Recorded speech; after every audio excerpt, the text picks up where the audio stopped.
Good morning, everyone.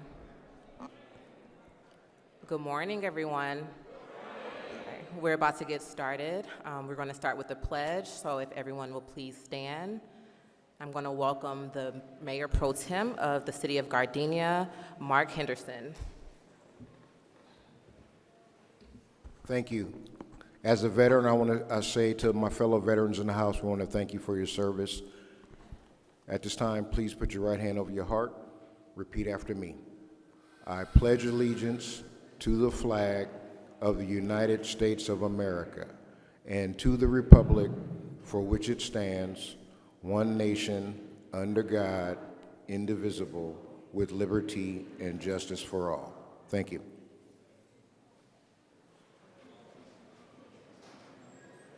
And now we'll get started with the program, and we'll have Congresswoman Maxine Waters.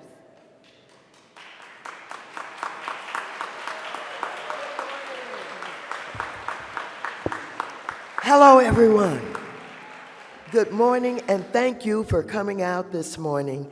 I know a lot of you are very busy, but you decided to take time out to come to a town hall to talk about a very important issue that we should all have more information about.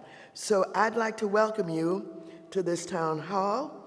It is a pleasure seeing everyone here this morning, but before I begin, I want to take a moment to thank our host, Inglewood High School, home of the Sentinels. Thank you, Principal Collins, wherever you are, and the entire staff of this important institution in our community for allowing us to use the space to meet here today to talk about access to banking products and services and consumer protection.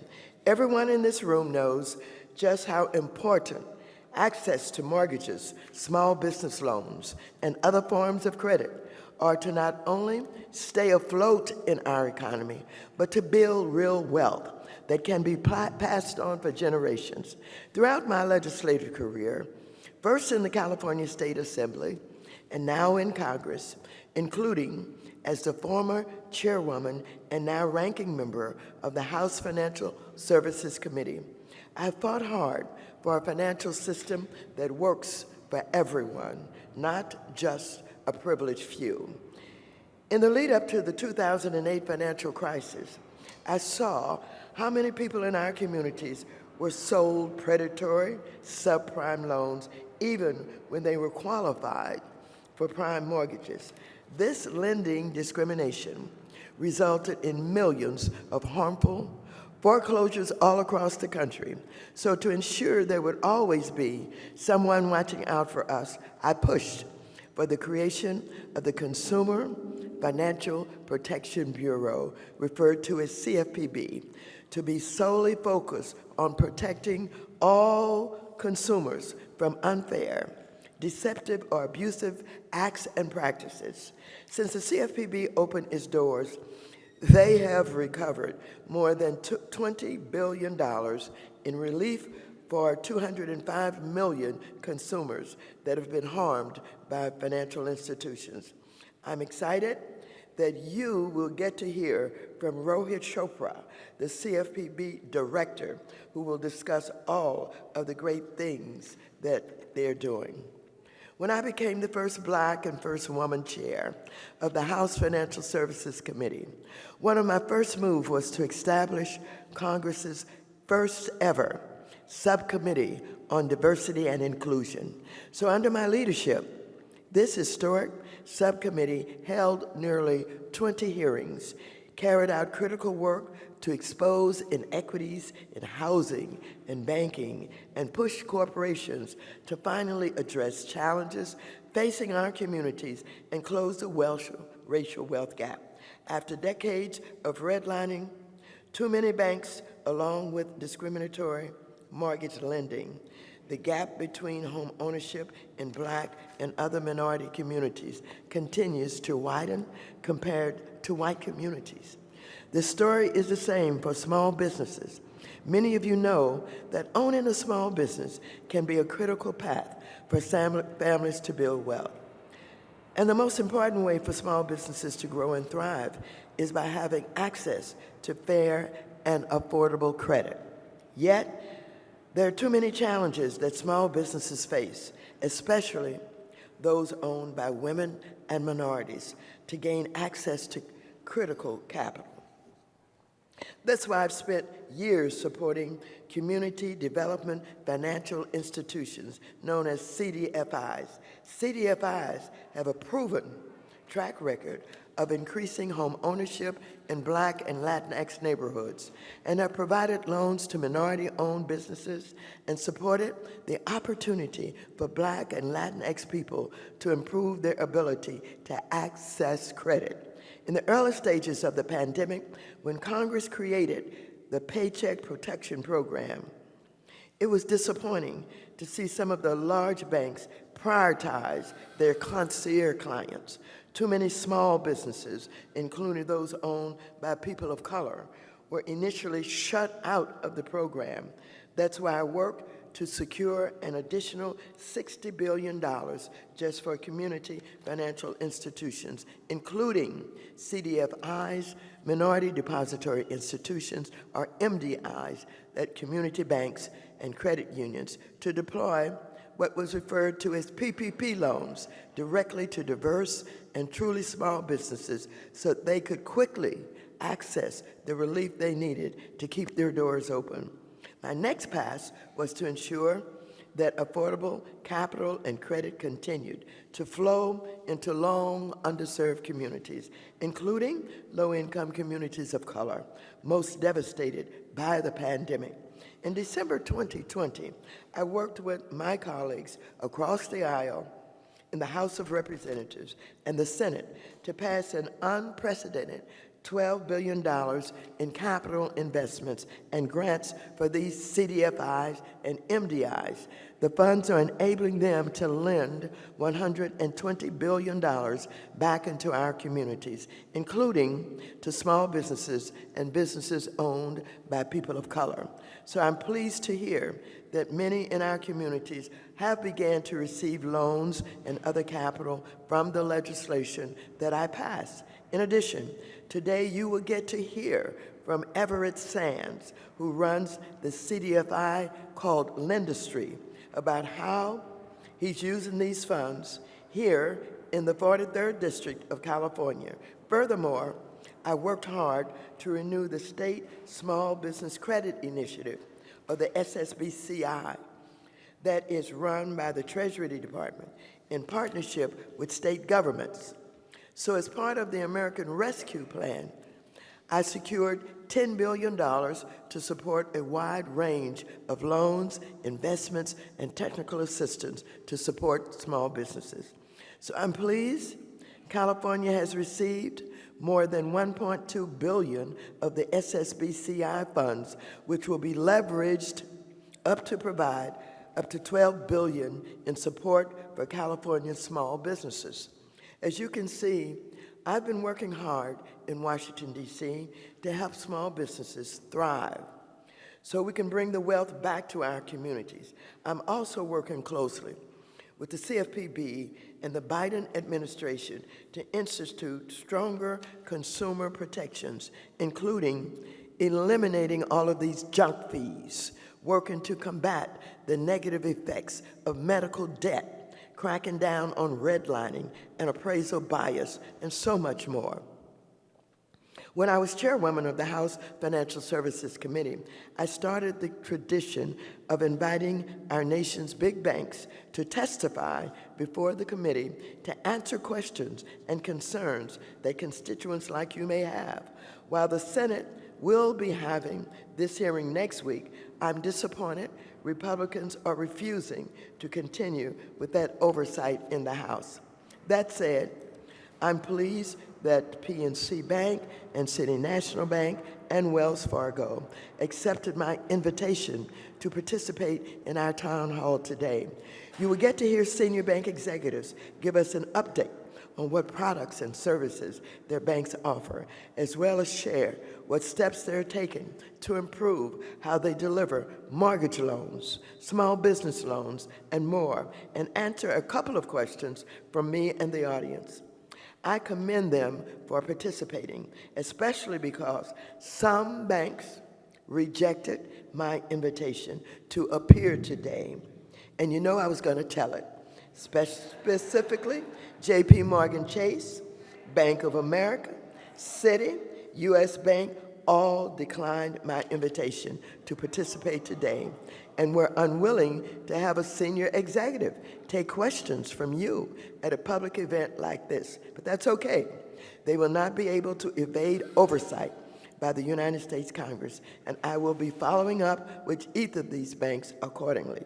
Now, I know there are a variety of questions that people here may have about the kind of down payment it may take to get a mortgage and buy your first home, or questions about getting a loan to expand your small business that has been run by the family maybe for 2 or 3 generations, or questions about what can be done if you fall behind on payments and you need a loan modification.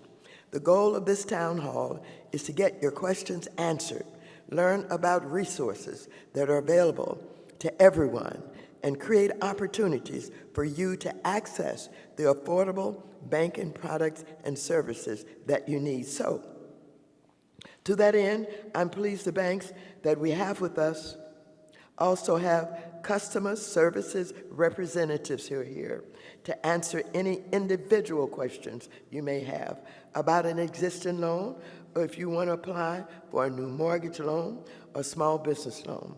They're located in a few nearby classrooms in the next building over, and they will be here from 10 a.m. to 1 p.m. So I hope you will take advantage of that opportunity.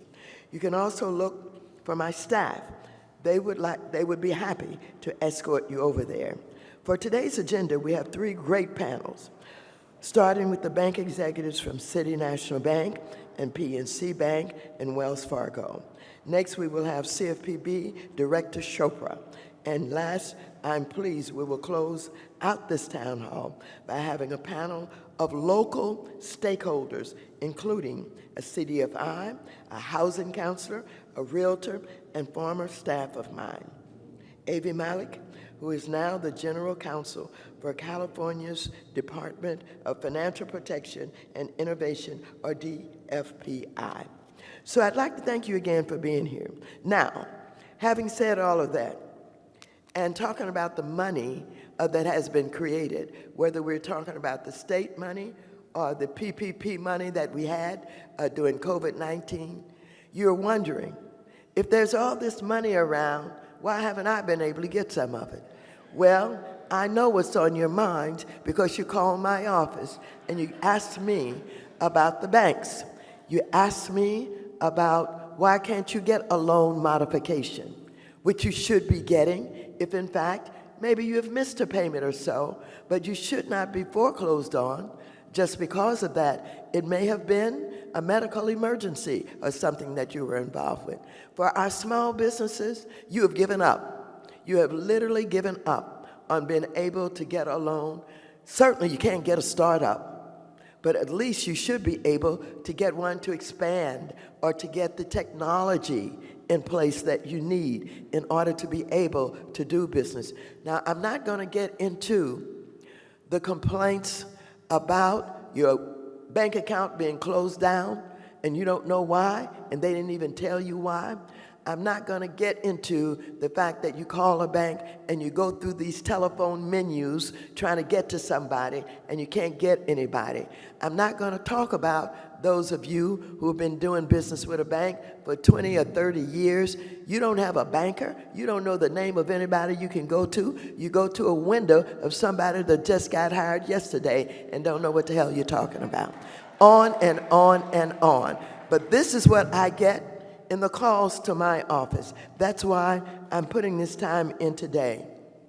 to make sure that those of you who want to know more information, want to understand about how and what to do to get a business loan, want to know what to do when you have a question about how not to be foreclosed on because you've lost a payment. Well, with that, I would like to invite the bank executives to the stage so we can begin our first panel. Let me begin by introducing our first panel. First, we have Ms. Colleen Canny, who is Executive Vice President and National Head of Branch Banking, Wells Fargo. Please come.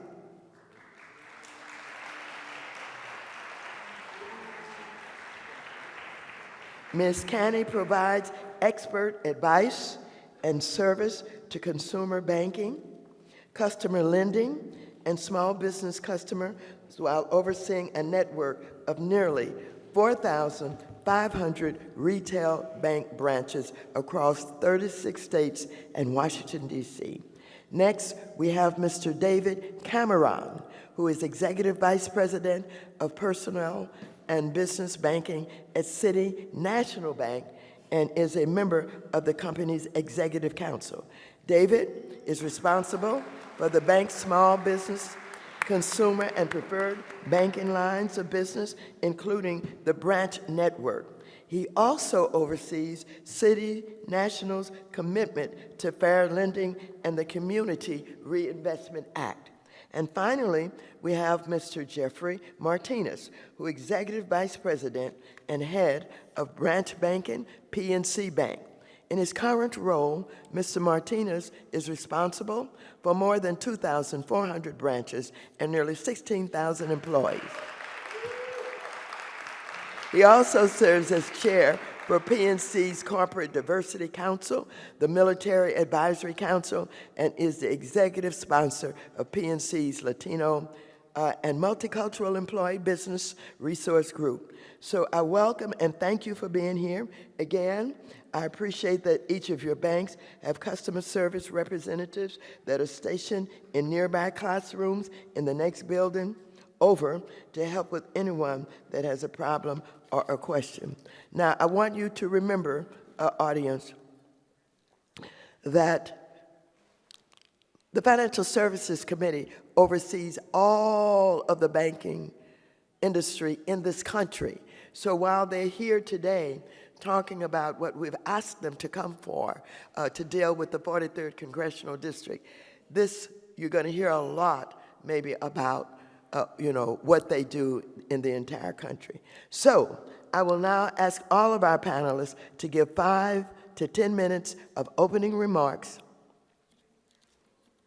telling us about your bank, products and services you provide to those in the community, including how people can access those at your branches by phone or online. I know that several of your banks are working on making improvements after enforcement actions on how you deliver products and services to consumers. So I hope you will be able to speak to that, as well as how your bank is prioritizing diversity and inclusion in your hiring, promoting, and contracting as a business.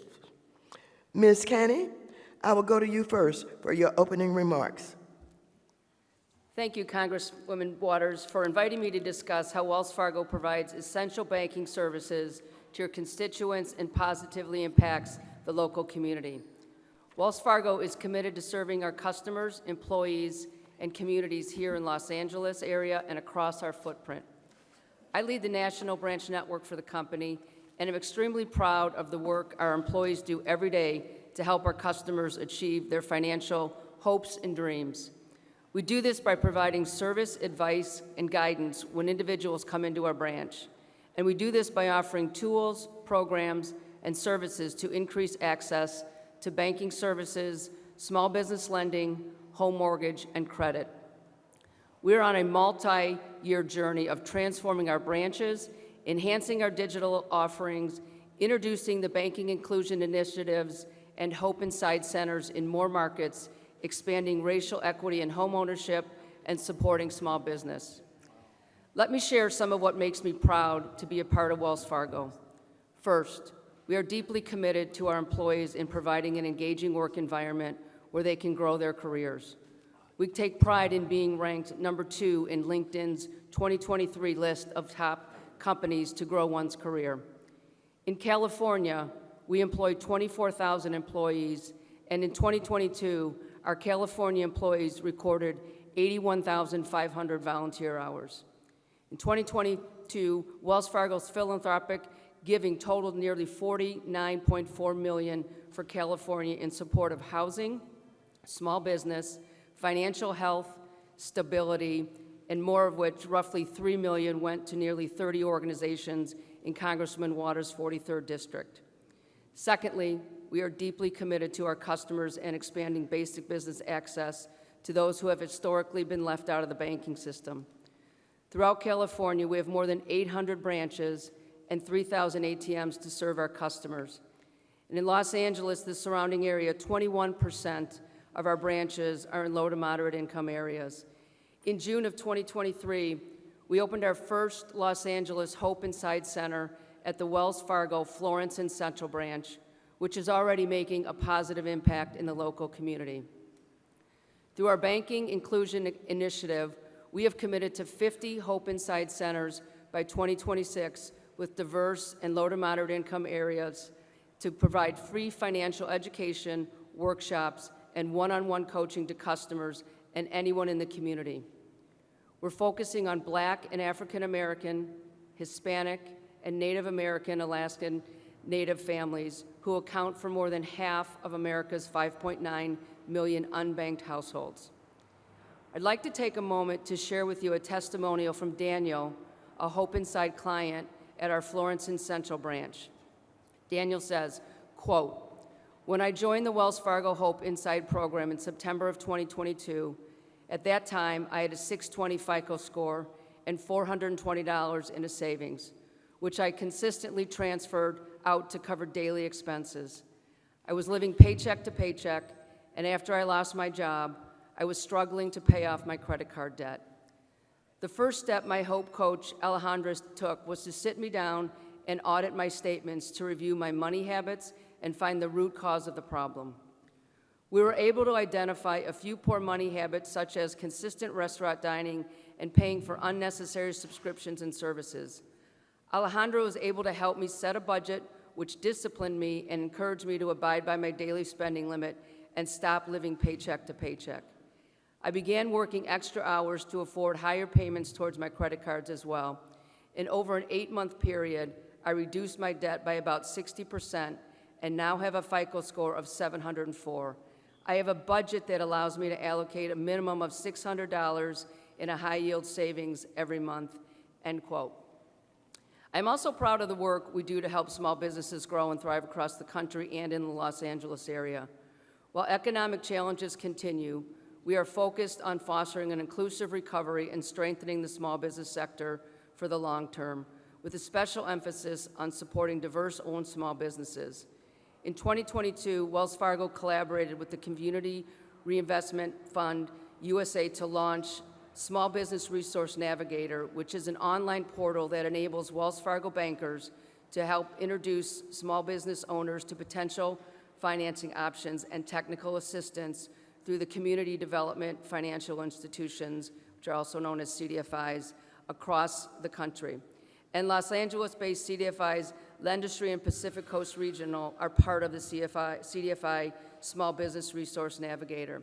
And since its launch in 2022, the Small Business Resource Navigator has connected nearly 2,000 small businesses to potential credit opportunities and technical assistance by CDFIs. In November of 2022, Wells Fargo launched a website dedicated to supporting small business owners. The site was created after conducting research through in-depth interviews to better understand the unique needs of diverse small business customers and prospects. This was a critical step in order to deliver the most current content and important to them and provide tailored support they need to thrive. In 2020, Wells Fargo created roughly $420 million small business recovery effort called the Open for Business Fund, which took all the gross processing fees from the PPP program and invested that money into a fund that supports CDFIs and diverse and women-owned small businesses. One of the many examples of business owners that we help through this fund is Casey Phillips, the owner of Precision Products here in Los Angeles. He received support from the Pacific Coast Regional Corporation and a grant from Wells Fargo's Open for Business Fund to assist with bills and payrolls and pivot to a hybrid in-person and digital studio during the pandemic. I'm also extremely proud of the work Wells Fargo is doing to expand racial equity in home ownership. In 2022, we announced the development of a special purpose credit program to focus on creating minority homeowners. Wells Fargo identified eligible Black and Hispanic owners who would benefit from a refinance program and also introduced $10,000 homebuyer access grants that can be applied towards a down payment. Through this program, Wells Fargo identified eligible Black and Hispanic owners who could benefit from the refinance program. And to date, through October, more than 5,100 customers have taken advantage of the refinance and purchase special purchase credit program, which represents $120 million of the $150 million commitment made in 2022. These programs go beyond the usual lending programs and puts the company's own money to work refinancing minority families' homes. We're excited about the impact the program can make and will assess our progress and publicly disclose it annually. In addition to this program, we have a continued focus and commitment to mortgage sustainability, including foreclosure prevention, affordability issues, and assisting those impacted by COVID-19. And for those of you in the audience who may have specific questions about the Wells Fargo home mortgage, my colleague Vicki Guerrero is on site at the customer fair portion of this event to assist.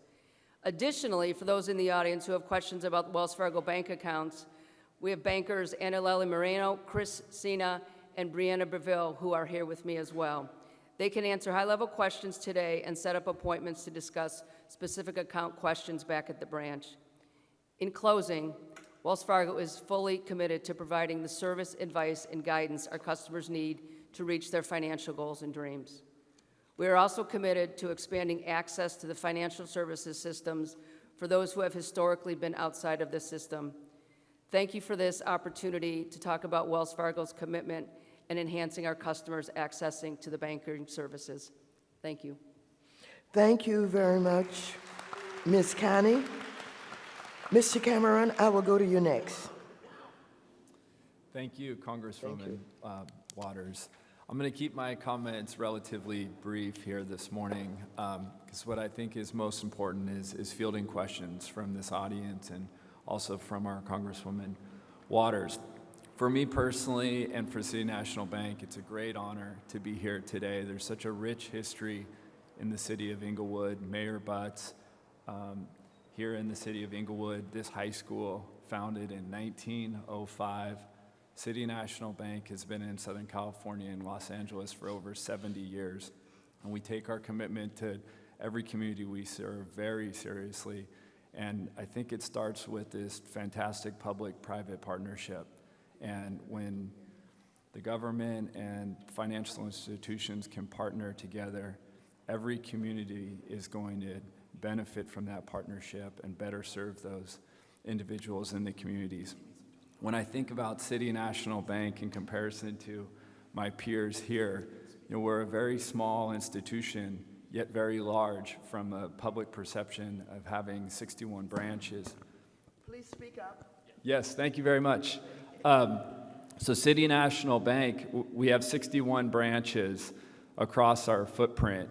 And when I think about the bank, I like to think that we punch above our weight class. And when Congressman Ms. Waters spoke about PPP, City National was the 9th largest PPP lender in the first round, punching well above our weight class. And when I think of our position today and the opportunity to serve our communities, it's hard for me not to think of a recent program we launched just this year, and it's called the Ladder Up program.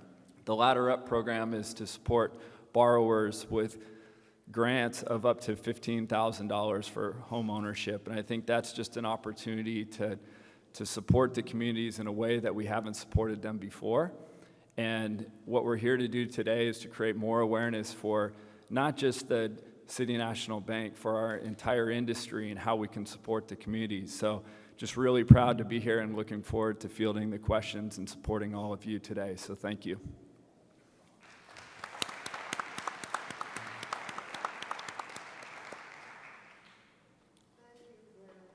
Much, Mr. Cameron. Mr. Martinez, please go right ahead. Great, thank you. And good morning, everyone, and a big thank you to the audience that took your time, your curiosity to invest in yourself and in your community through these really accountable conversations. And so I have the privilege and honor to be here representing PNC's 2,300 branches, coast to coast. And really one of the things that I like to call out is our mantra of being a Main Street bank, which is an organization focused on traditional banking activities, including retail banking, consumer and residential mortgage, lending, corporate and institutional banking, and asset management. We firmly believe that our success is due to our focus we put on the needs of our customers and our communities where they and our employees work and live.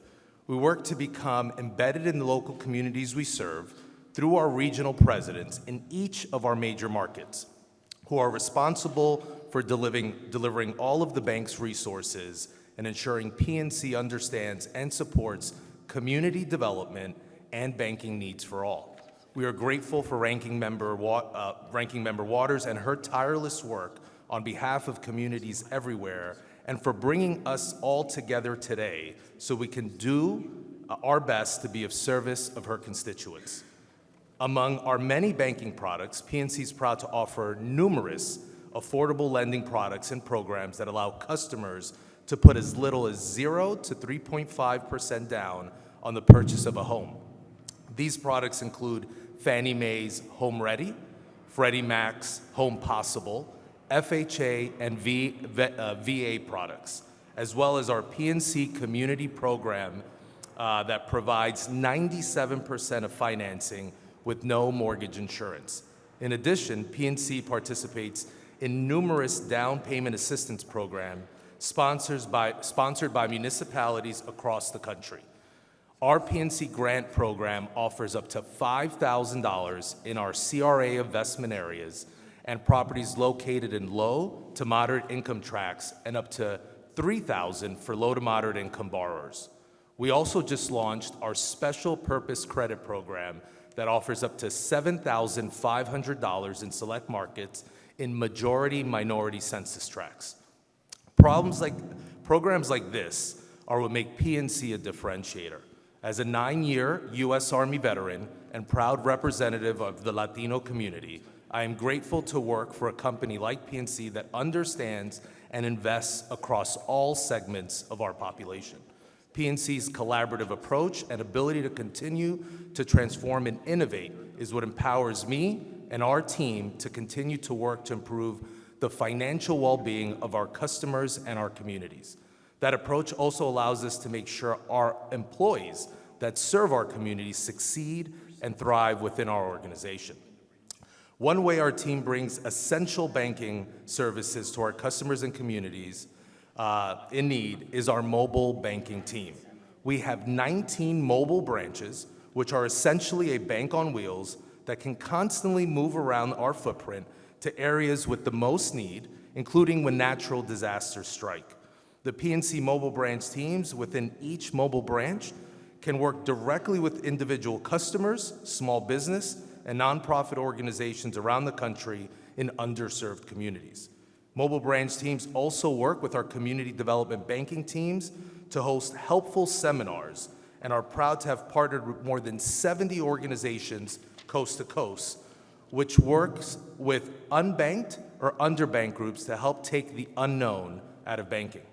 Another area PNC is pleased to invest in our local communities. We recognize that our success is directly proportional to the success of those that we serve. In support of that, we launched our Community Benefits Plan on January 1st of last year, where we pledged to provide $88 billion in loans, investments, and other financial support to bolster economic opportunity for low and moderate income individuals, communities, and people of color. The focus of this plan is to provide capital for home lending, small business, and community financial, affordable housing, economic development, neighborhood stabilization and revitalization, and community services in those communities. We're committed to serving our low to moderate income communities with the plan of 20 new branches, 10 mobile banking units, and 25 remote automated teller machines slated to be completed by 2025. Last year, in the first year of the plan, based on unusually high demand, we deployed more than $35 billion in capital, including $25 billion for home lending in these communities. Although this year isn't like last year, given the current level of interest rates, we feel good about the capital we've continued to deploy and will provide a full second-year report during the first quarter of next year. Additionally, we feel strongly that education is a powerful means to economic and social mobility. That's why nearly 20 years ago, we established PNC Grow Up Great, our $500 million multi-year signature philanthropic initiative to help prepare children from birth to age 5 for success in school and in life. To date, we've supported more than 8 million children and provided $225 million in grants to nonprofits to advance high-quality early childhood education. And we've just started to bring that work to life here in Greater Los Angeles. As a proud father of 2, I know all too well the importance of instilling the love of learning at a young age. Thank you for the opportunity to discuss how PNC is seeking to improve the lives of our retail customers and our communities. Our nearly 60,000 employees work every day to help customers make new loans, assist customers opening accounts, solve issues, and deliver for our local communities. Although the Greater Los Angeles market is a new one for us through our BBVA acquisition, we are pleased to be working to serve with communities within. I know that there are many challenges facing customers in our communities, especially traditionally underserved communities, but we remain committed in working with you and our community partners to find solutions to those challenges. Anyone that knows me will tell you that it's one of the reasons I continue to do what I do every day, to continue to do more for those that don't always have a voice. Propelling solutions forward takes leadership, perseverance, and commitment to have real and often uncomfortable conversations. It's how we get better for ourselves, our employees, and our clients. We're pleased to have PNC customer service representatives in the back with some great giveaways and tchotchkes, as well as some tremendous financial wellness advice on hand today to work with you directly. Again, thank you for the invitation, Congresswoman Waters. I welcome any questions that you or your constituents may have. Thank you very, very much. I thank you for those remarks. I will begin with one question for each of you before inviting the audience to ask a few questions. Mr. Martinez, let me start with you, as PNC Bank is relatively new to California, following your purchase of BBVA in 2021. PNC Bank is the 6th largest bank with more than $550 billion in assets. As part of that merger, PNC Bank announced a 4-year community benefits agreement totaling $88 billion, where the bank would dedicate $47 billion to home lending to low to moderate income and minority communities, $26.5 billion to small businesses, and $14.5 billion to community development, including supporting of CDFIs. Now, I know that you talked about some of this in your discussion, but I want to take a moment to explain to the audience. When the banks come to us to merge, oftentimes they will make these agreements that if we just let them merge, they're going to do great things.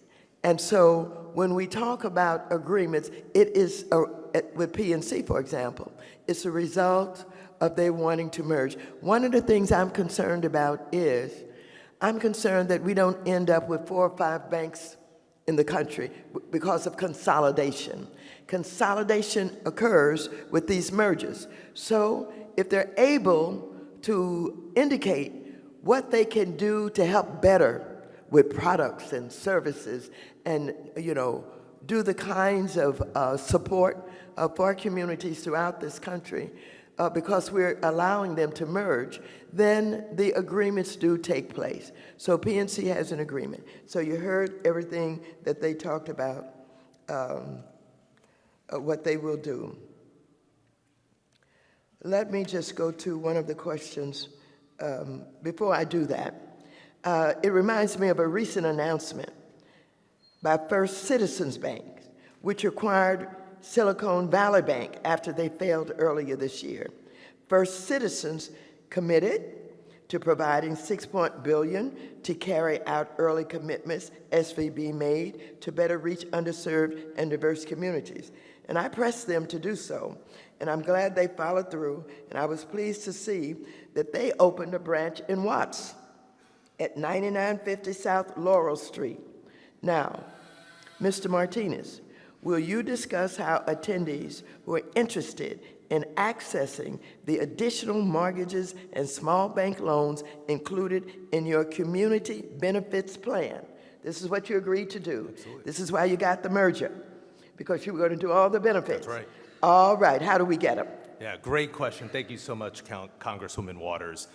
One, here today, it's why we brought a team. We have a team of 8 local leaders here to begin those discussions. So it starts with the curiosity that gets you to come to one of our branches, talk to one of our mortgage loan officers, one of our business bankers, one of our branch managers. And so those discussions we're ready and able to have today.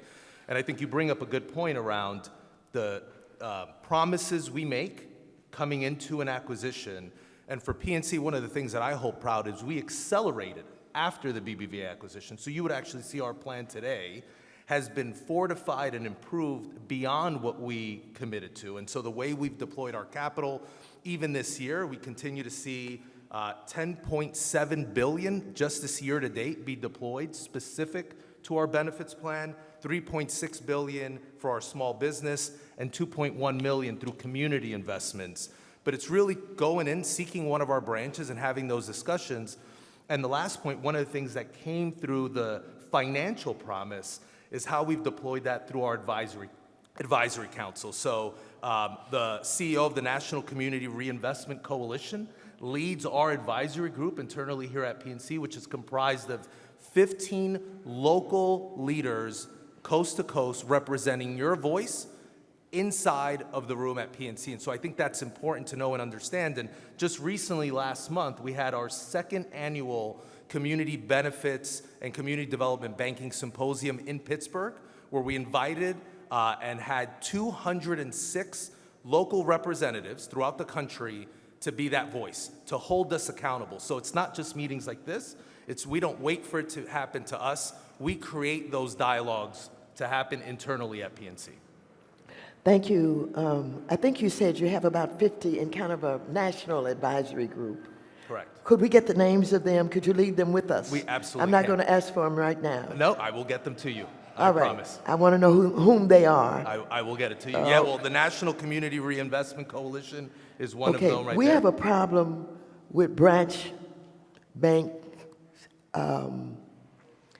not being available to us in all of our communities in the way that they should. We call them banking deserts. Deserts, yeah. When are you going to open up a branch Yeah.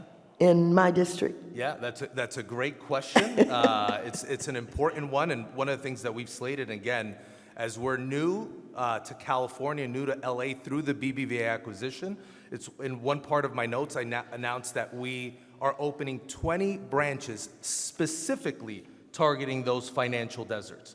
So that's on top of just our own growth and expansion. What we like to do, those are focused. So as we look at it annually, I will tell you we'll continue to look at those areas, including within your area, to make sure that we're there and not running away from places that need our help, but running towards it. Thank you so much. We would like to help you find a location. We would like to work with you to ensure that you help us with the deserts that we have, and you have the assets to do it. Yeah. So I'm so looking forward to I your appreciate it, establishing. Thank you. Okay, thank you very much. All right. We're going to go to Mr. Cameron. City National Bank is the 30th largest U.S. bank with nearly $100 billion in assets, and of course, recently agreed to a $31 billion settlement with the Department of Justice for engaging in discriminatory redlining in Los Angeles County. Now, there are a number of steps that the bank must take as a part of the consent agreement. This includes investing in at least $29.4 million in a loan subsidy fund for residents of majority Black and Latinx neighborhoods in LA County and opening at least one new branch in a diverse neighborhood. Mr. Cameron, would you give us an update on any progress you have made with that consent agreement and discuss where you might be opening the branch and other ways people can access a mortgage loan or other products and services for your bank?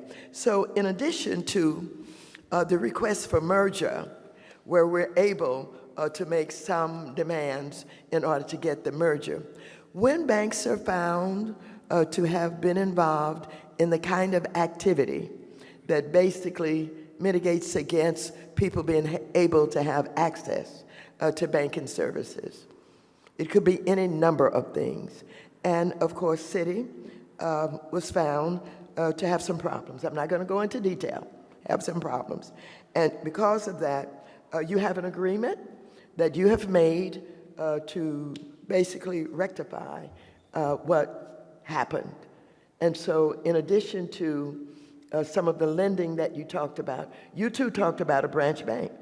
Where are you with all of this? It is a great question, and I really appreciate the opportunity to speak to the progress we've made, Congresswoman Waters. We take our commitment to the communities very seriously, and the $29.5 million commitment to our Ladder Up program, which provides loan subsidies in communities in Los Angeles, is something that we not only take serious, but we're going to go above and beyond the 29.5. I'm not making a public commitment today, but it's our intent to make this commitment, and with everything we do, we go above and beyond. Part of the agreement was not specific to small business, but we stepped forward and said, you know what, it's an opportune time to reassess our commitments to not only small business, but home mortgage, and that's our intention. So, like many things in life, you have reflection points, and that created a reflection point to us, and we made the agreement, and we're doing tremendously well. I have a national sales director here today, Vanessa Montanez, and we've hired more than 20 people to support this initiative. And the Ladder Up program is to provide grants to potential home buyers to the tune of $15,000 or 3% of a loan amount. And that's an incredible proposition for new home buyers. And I think what it really starts with is education. That's what it's great. We're here at Inglewood High School, and there's such a rich tradition of education. I was at the City of Inglewood tree lighting ceremony on Tuesday night, and we were honoring educators from Lenox and the City of Inglewood. And whether it's educating kids or it's educating first-time home buyers, education is paramount. You have to have a financial plan, and that's what we want to do as bankers. Our most valuable bankers are those who can add value to potential new relationships, and there's nothing that makes us more proud than putting a family in a home or creating that generational wealth that Congresswoman Waters spoke at the very beginning. And so we're making great progress. I don't have any announcement on where we're going to put that branch. Oh, we'll help you. Yeah, but we definitely know when we think of deserts, we had a great rain last year, and I think it's our obligations to make sure that we're raining on every desert in every community, and we're looking forward to doing that. Thank you very much. I had not intended to go into this, but are you familiar with Consolidated Realty? It is an organized group of realtists. Yeah. Okay? Yeah. And Consolidated is located less than a half block from the little branch bank that you put on Crenshaw. You know about them. Oh, yes, that's one of And mine. I'm encouraging them to come to you with their mortgage requests because you didn't have a loan officer in that bank. Now, what I want to know is, are you expanding that bank? Are you going to have a loan officer there? Are you going to be putting that money that you talked about into loans? And what are you doing about assistance with the amount of the loans? 20% is a lot, but you've done well at that branch without providing the services. I know you didn't intend to do that, but now now that we know about it and you've made the commitment, are you going to expand that bank? Are you going to put a loan officer there? Are you going to meet with Consolidated Realty and the realtors right above you, just less than a half a block away, who can't get the mortgages that they want? Can you do these things? I would love to meet with Consolidated Realty, first and foremost. It's Consolidated in the audience anywhere. Please stand. Let's go. Yes. Both. All right, you heard that. We're going to set up this meeting. But the branch bank itself has got to be expanded. Yeah. You've got to have a loan officer there. Yeah, absolutely. Yeah. Okay? And then when you look for a branch, not only can I help you, but Consolidated can help you because they know where the deserts are. So I really thank you for coming today because I know that you know that we have a lot of questions for you based on the fines that you received and all of that. But you've been very good. You've been very helpful. Now all we got to do is move forward and continue with the work that you've already started. Give him a round of applause.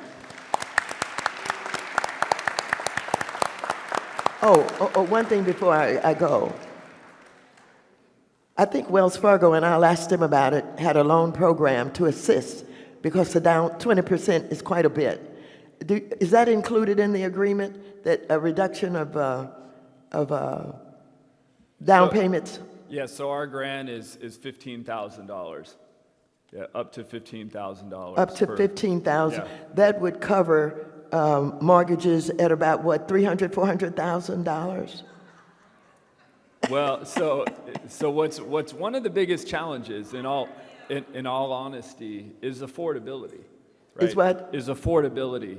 Affordability. In Los Angeles. That's why we want a reduction in down payments. Exactly. Yeah, because we can't afford, particularly our young people, many in the gig economy who are working for Lyft, and they just can't get that 20% together, but they could make a mortgage. They could pay it every month, but we need some help on the front end. Can you do that? Absolutely. Absolutely, we can help. Yeah, and that's why we're here today, to help and to partner. All right, so when you meet with Consolidated, I want you to get all those mortgage requests that you've not been able to service together because now we can get some help with down payment, which is going to help move those mortgages an awful lot. Thank you so very much. Absolutely. I do appreciate Happy to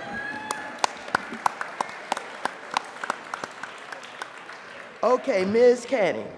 Wells Fargo is the third largest bank in the United States with $1.7 trillion in total assets.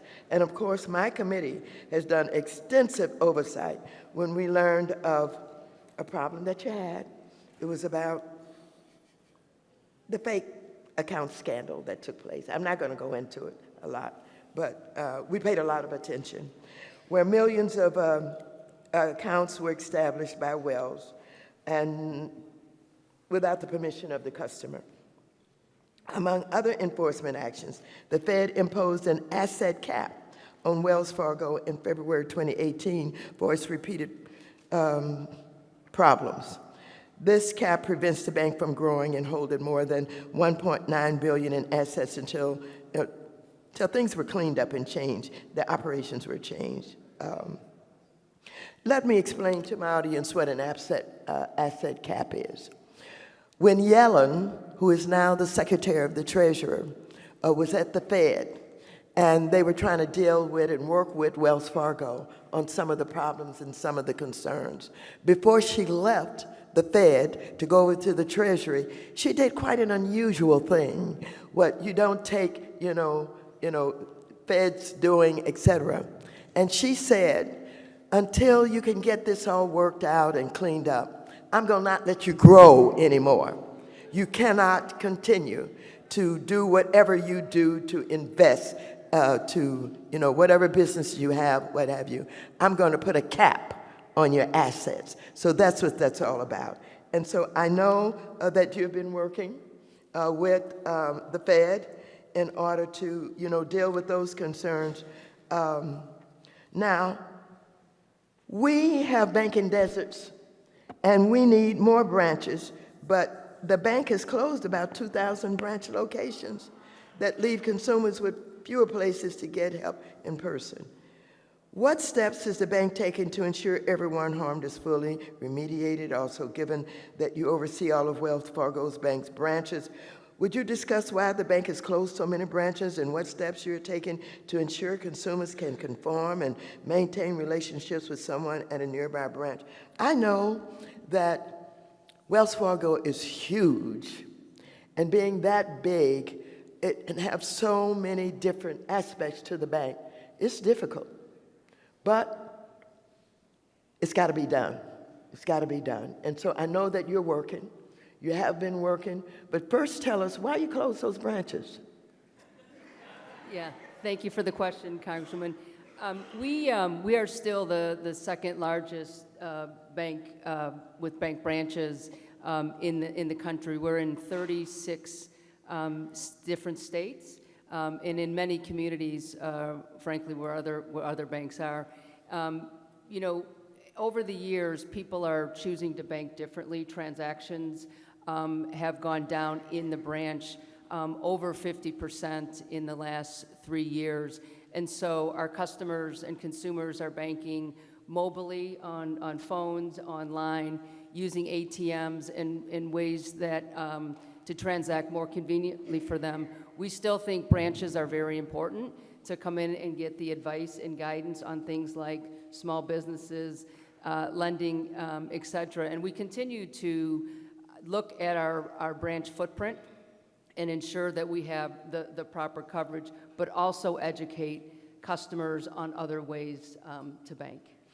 Well, let me just say that the 43rd Congressional District and many other congressional districts around the country have customers in your banks that like to come and speak with that teller. They are not on the computers. Many of them are older. They're not in step with the technology and maybe never will be. But they have been doing business with your bank for years, and we want them serviced. And so what we think maybe should be done is, as you look at communities where the population is decreasing because people are moving out, maybe from some of the states where the cost of living because of inflation is so high. When you take a look at that, those areas where you have that kind of movement may be where you don't want to keep a branch. But even if you don't have that movement in some of the inner cities where we have older populations and we have populations who want to go to the bank, that you not only keep those there, but you increase them based on the fact that you're moving some out of the state. I want to tell you something that is a cultural kind of discovery for everybody. We like to go to our bank and talk to the teller as we put our money across the counter. We like to go to the post office and take our mail and to inquire about it. We like to go vote at the polling places. We like this kind of interaction with the people that we do business with. And I think that's a cultural consideration that the banks could take into account. Do you think you could do that? Yes. Thank you for the feedback, and we will absolutely take that back. Thank you. Thank you very much. Oh, okay. Let's see. I want to thank you, Ms. Caniff. Now I would like to invite anyone in the audience who may have a question for our panelists to let us know. We have time to recognize one question for each of our panelists. If you would like to ask a question, please stand and raise your hand, and my staff will get a microphone to you. And so we're going to give you a minute. Staff? Okay, all right. Introduce yourself Hi, good morning. I'm Jyotsru Bawa. I'm with an organization called Rise Economy. We are formerly known as the California Reinvestment Coalition. We are a coalition of roughly 300 organizations across California working to rectify harms caused by decades of redlining by your banks and preceding entities. As a coalition working in these Black, Indigenous, and people of color communities, we are deeply concerned by the banking industry's attack on the Consumer Financial Protection Bureau. The CFPB's mission is to essentially end impunity for racism and discrimination in the banking industry. They are watchdogs. But your industry trade groups are attacking CFPB. They are attacking fundamental consumer protections, anti-discrimination efforts, and very basic data on small business-related lending that we fought hard for nearly 10 years. We want you to tell us specifically how many Black-owned businesses you made loans to and at what rate. That's what the fight is about.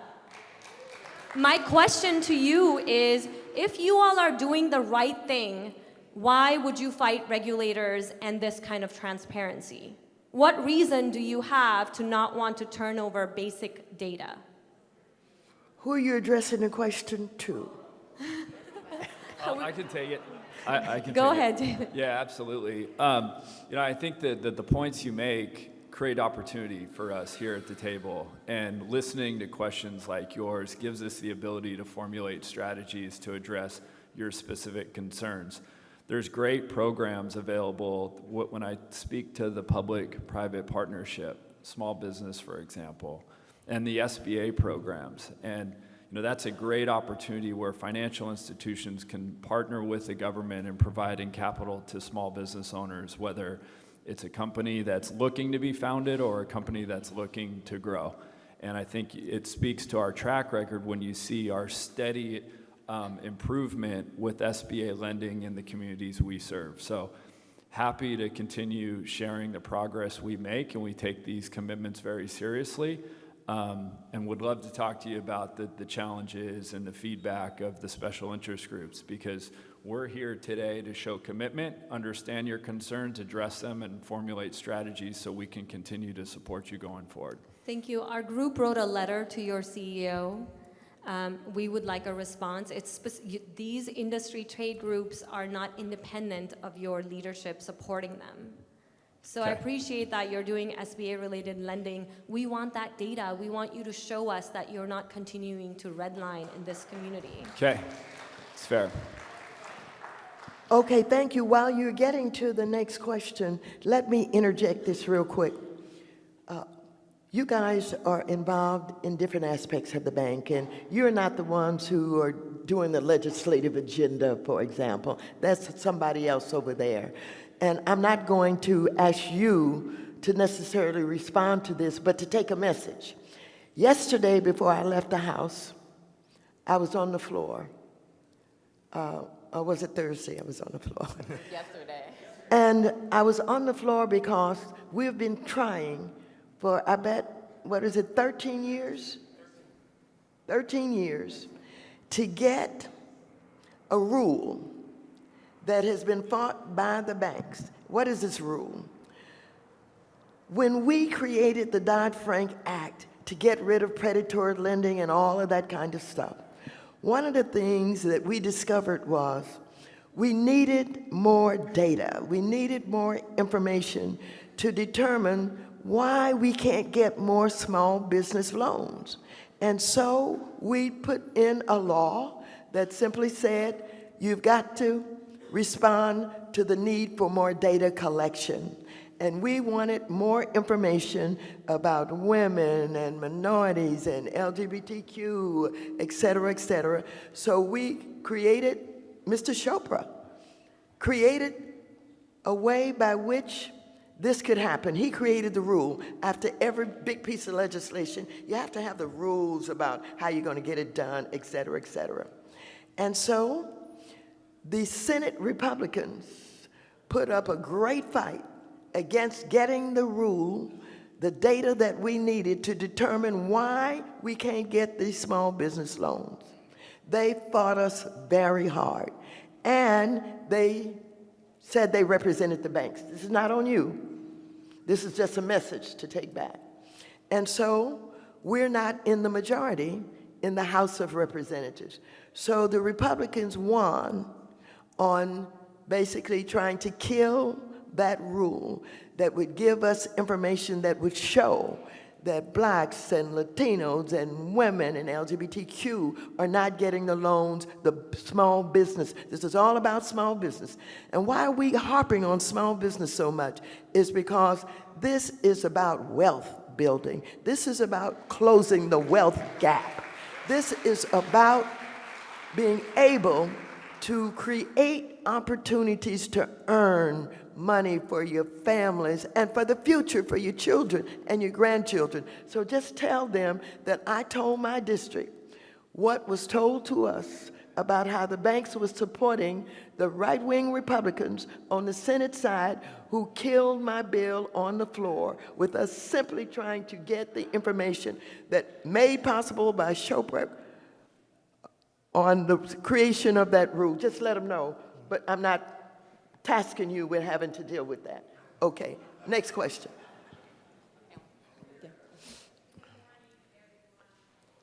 Speak up.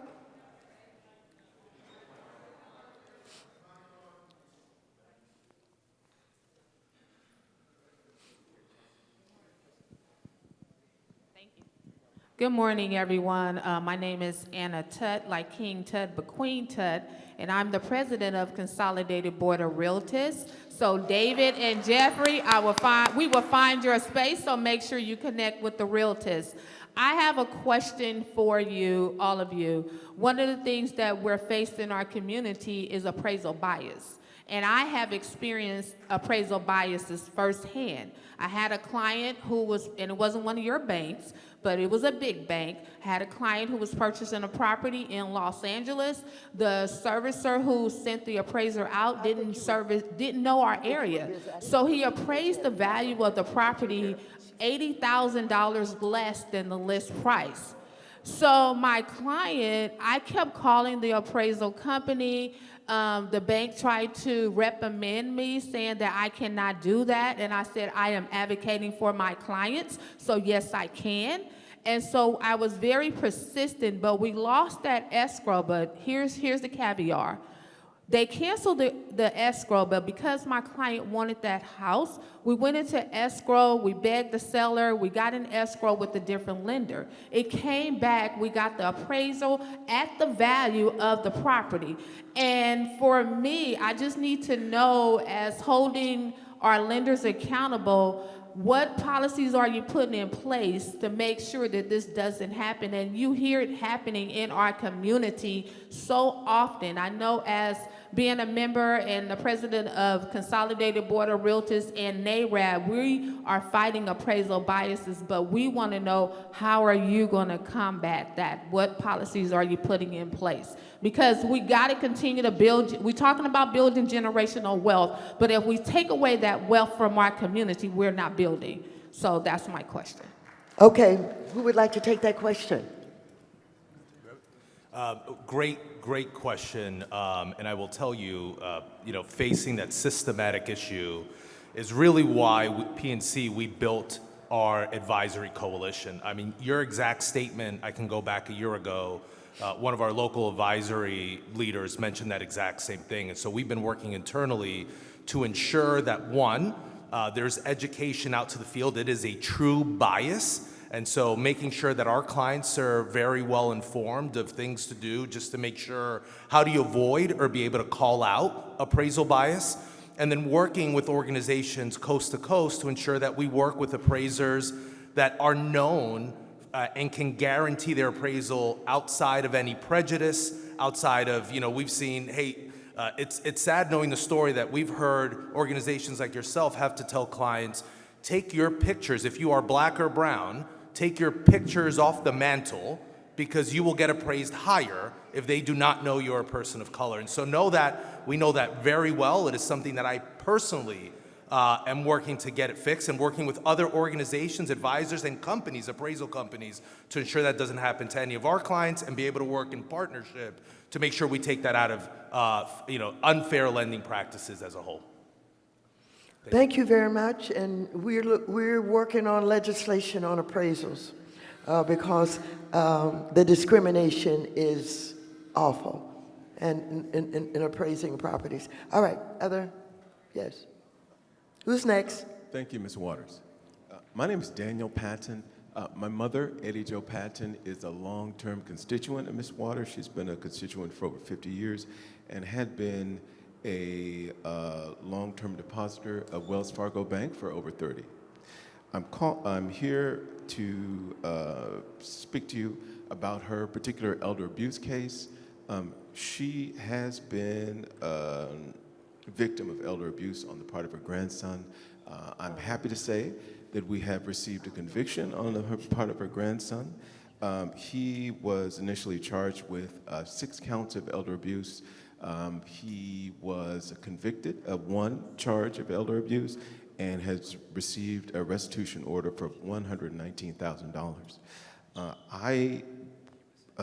It's a very upsetting situation, you can imagine. She had held her life savings with Wells Fargo Bank for decades, and Wells Fargo has made absolutely no effort to make her whole. I'm here with the mayor of Gardena, as well as her congressman, to ask that you make her whole. Wells Fargo? Yeah, I'm very sorry to hear about what happened with your mother. We have bankers that we can talk to you specifically about that after. We have Brianna and Chris and Analea. I will say that elder abuse is something we're very focused on. We do a lot of training for our employees. The scams are getting more and more complicated, and we are working with our industry partners and law enforcement to make sure we're doing everything we can to stop elderly abuse. I know I talked to my own mother about it a lot, as she's been a victim as well, so I totally understand where you're coming from. We're happy to talk to you after.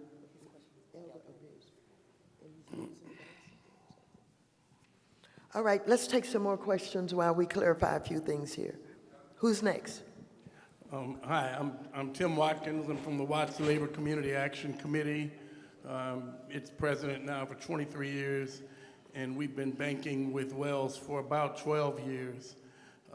We are taking everything we have at Wells out over the next couple of weeks. We had over 30 accounts there, millions of dollars a month going through the bank, because we cannot get answers to our questions about how we are treated as a customer. Number one, just to inform you that we have accounts that we've closed that we still get charged a service fee for.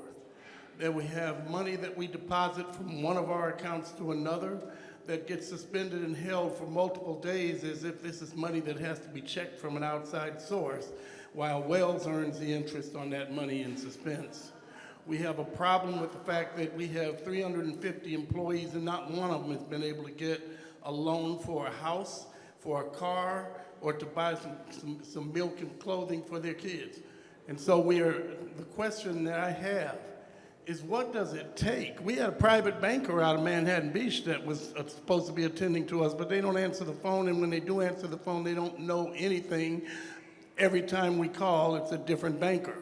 So my question is, what does it take short of a congressional town hall or hearing to get a response from a vendor? We're not your vendor. We're not here to serve you. The bank is supposed to serve us. What does it take to get to the point where we're no longer subservient and subject to the whim of all of your tactics?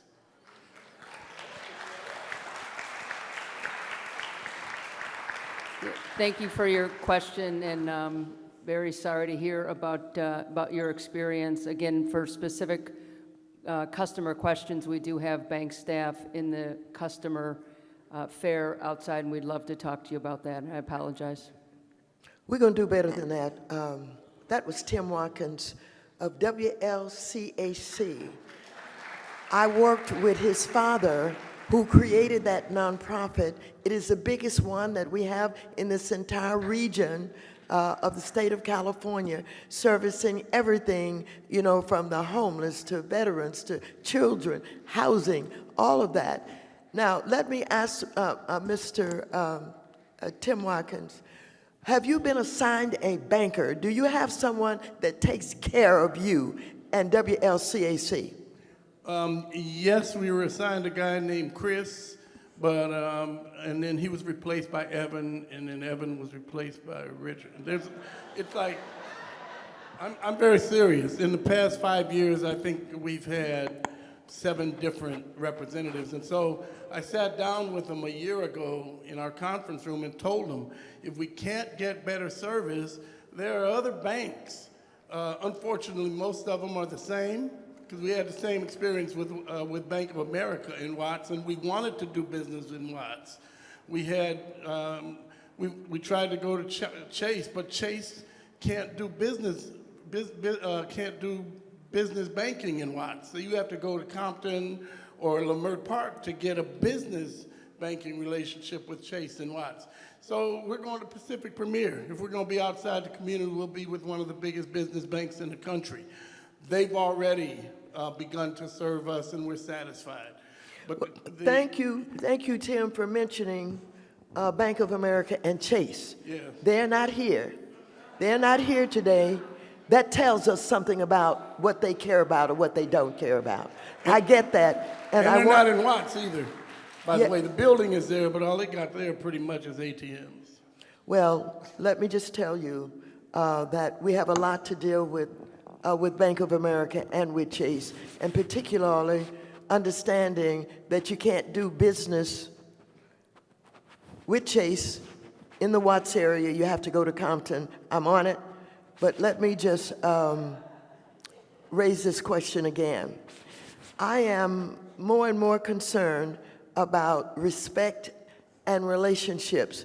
And what I find again is this is doing PPP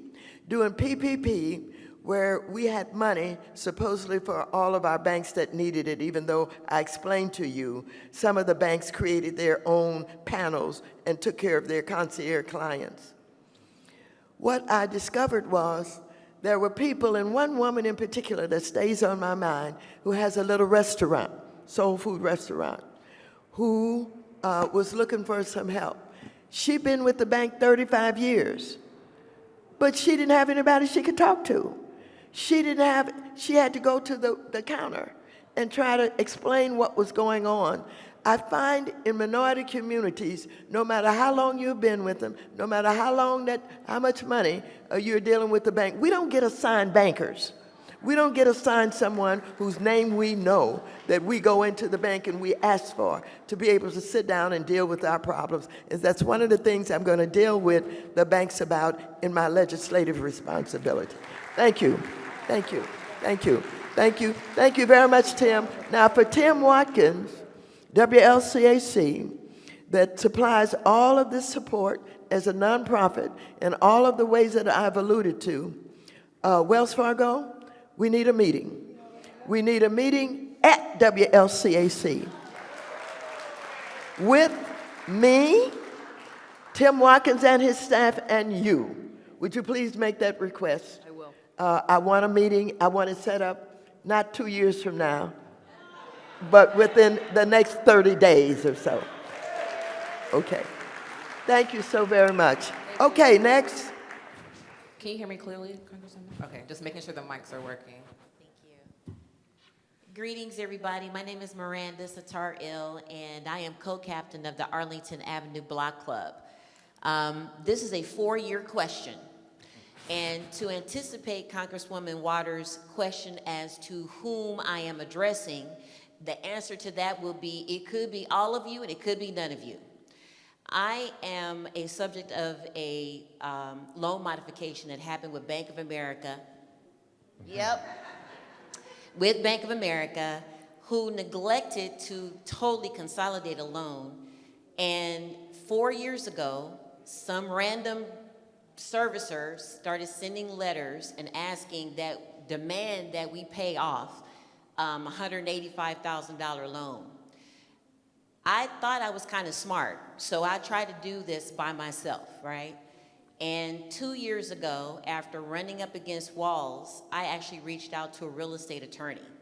This real estate attorney had a similar experience with Congresswoman Waters, where she was contacting the banks and she was getting nowhere at all. I am grateful to Vice President Harris because when she was AG, she actually initiated this program with all the bankers for us to be able to get these principal reductions from predatory lenders.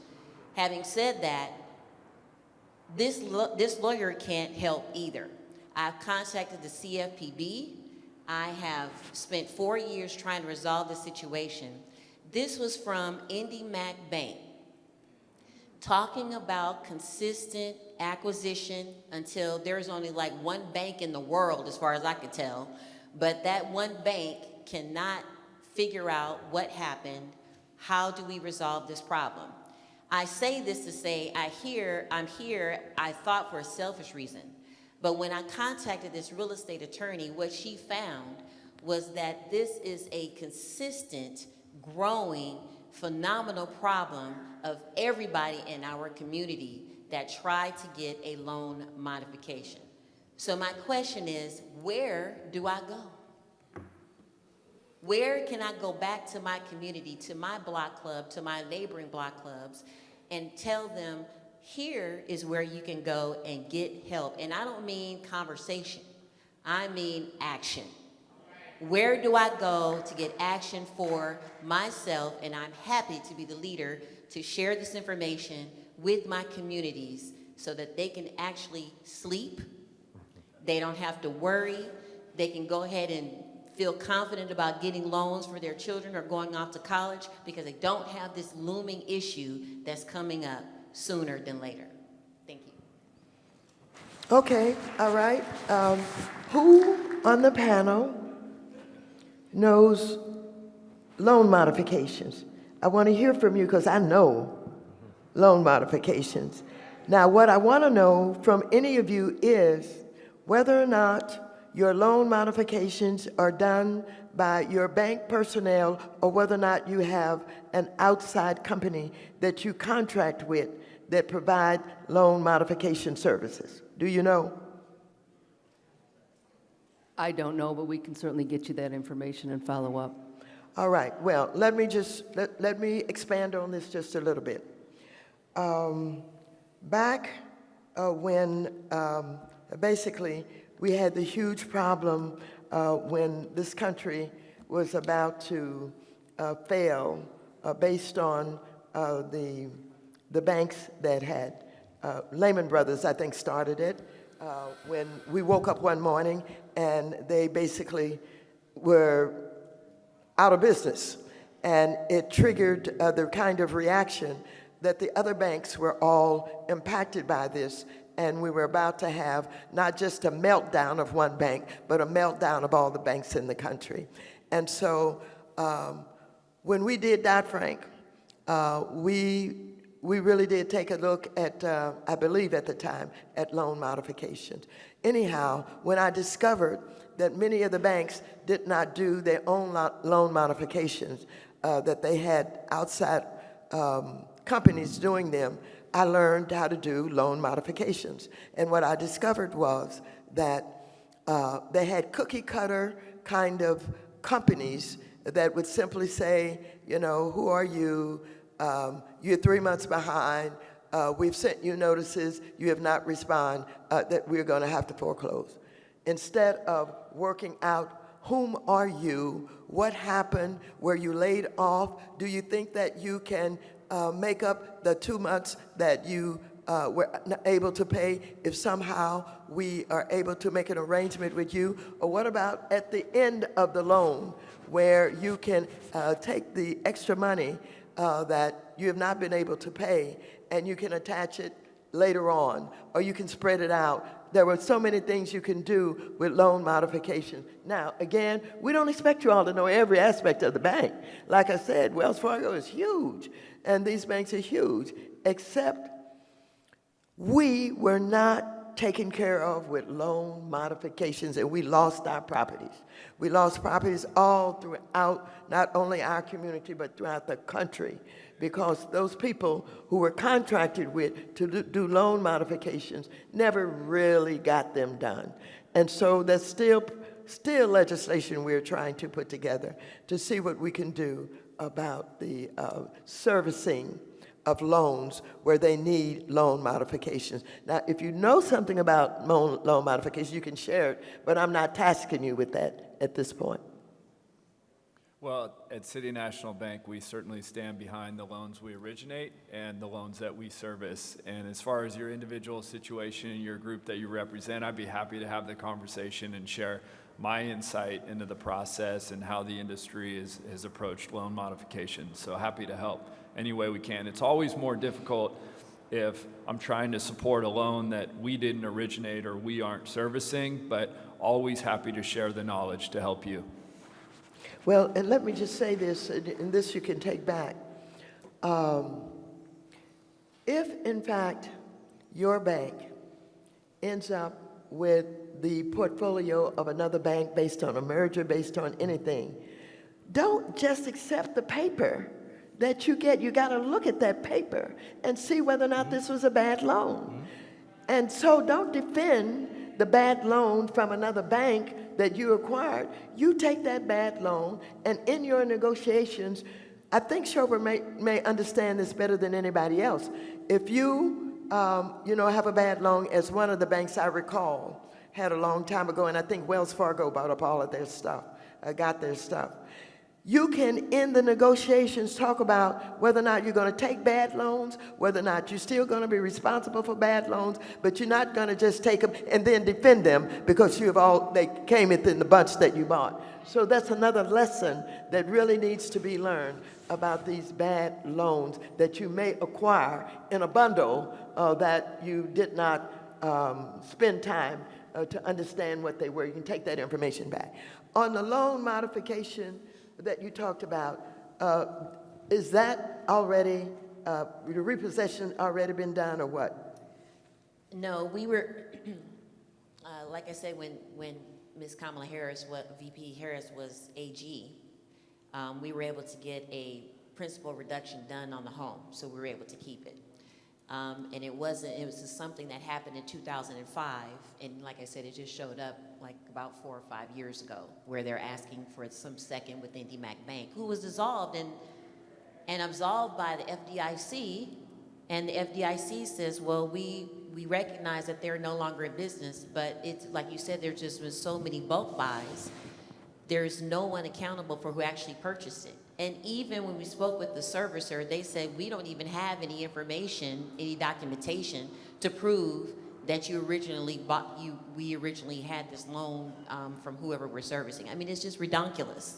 Yeah. We just don't know what to do. But yes, we were able to keep our home. Thank you. Thank you very much. And maybe we're looking at legislation, and Mr. Chopra will talk about that.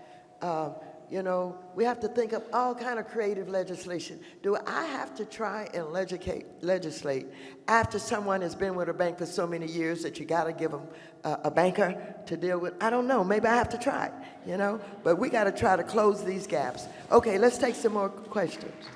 Thank you, Congresswoman. Alex Guerrero. Alex, yes. Hello, Alex. How are you, ma'am? I'm the Executive Director of Macedonia Community Development Corporation in Watts.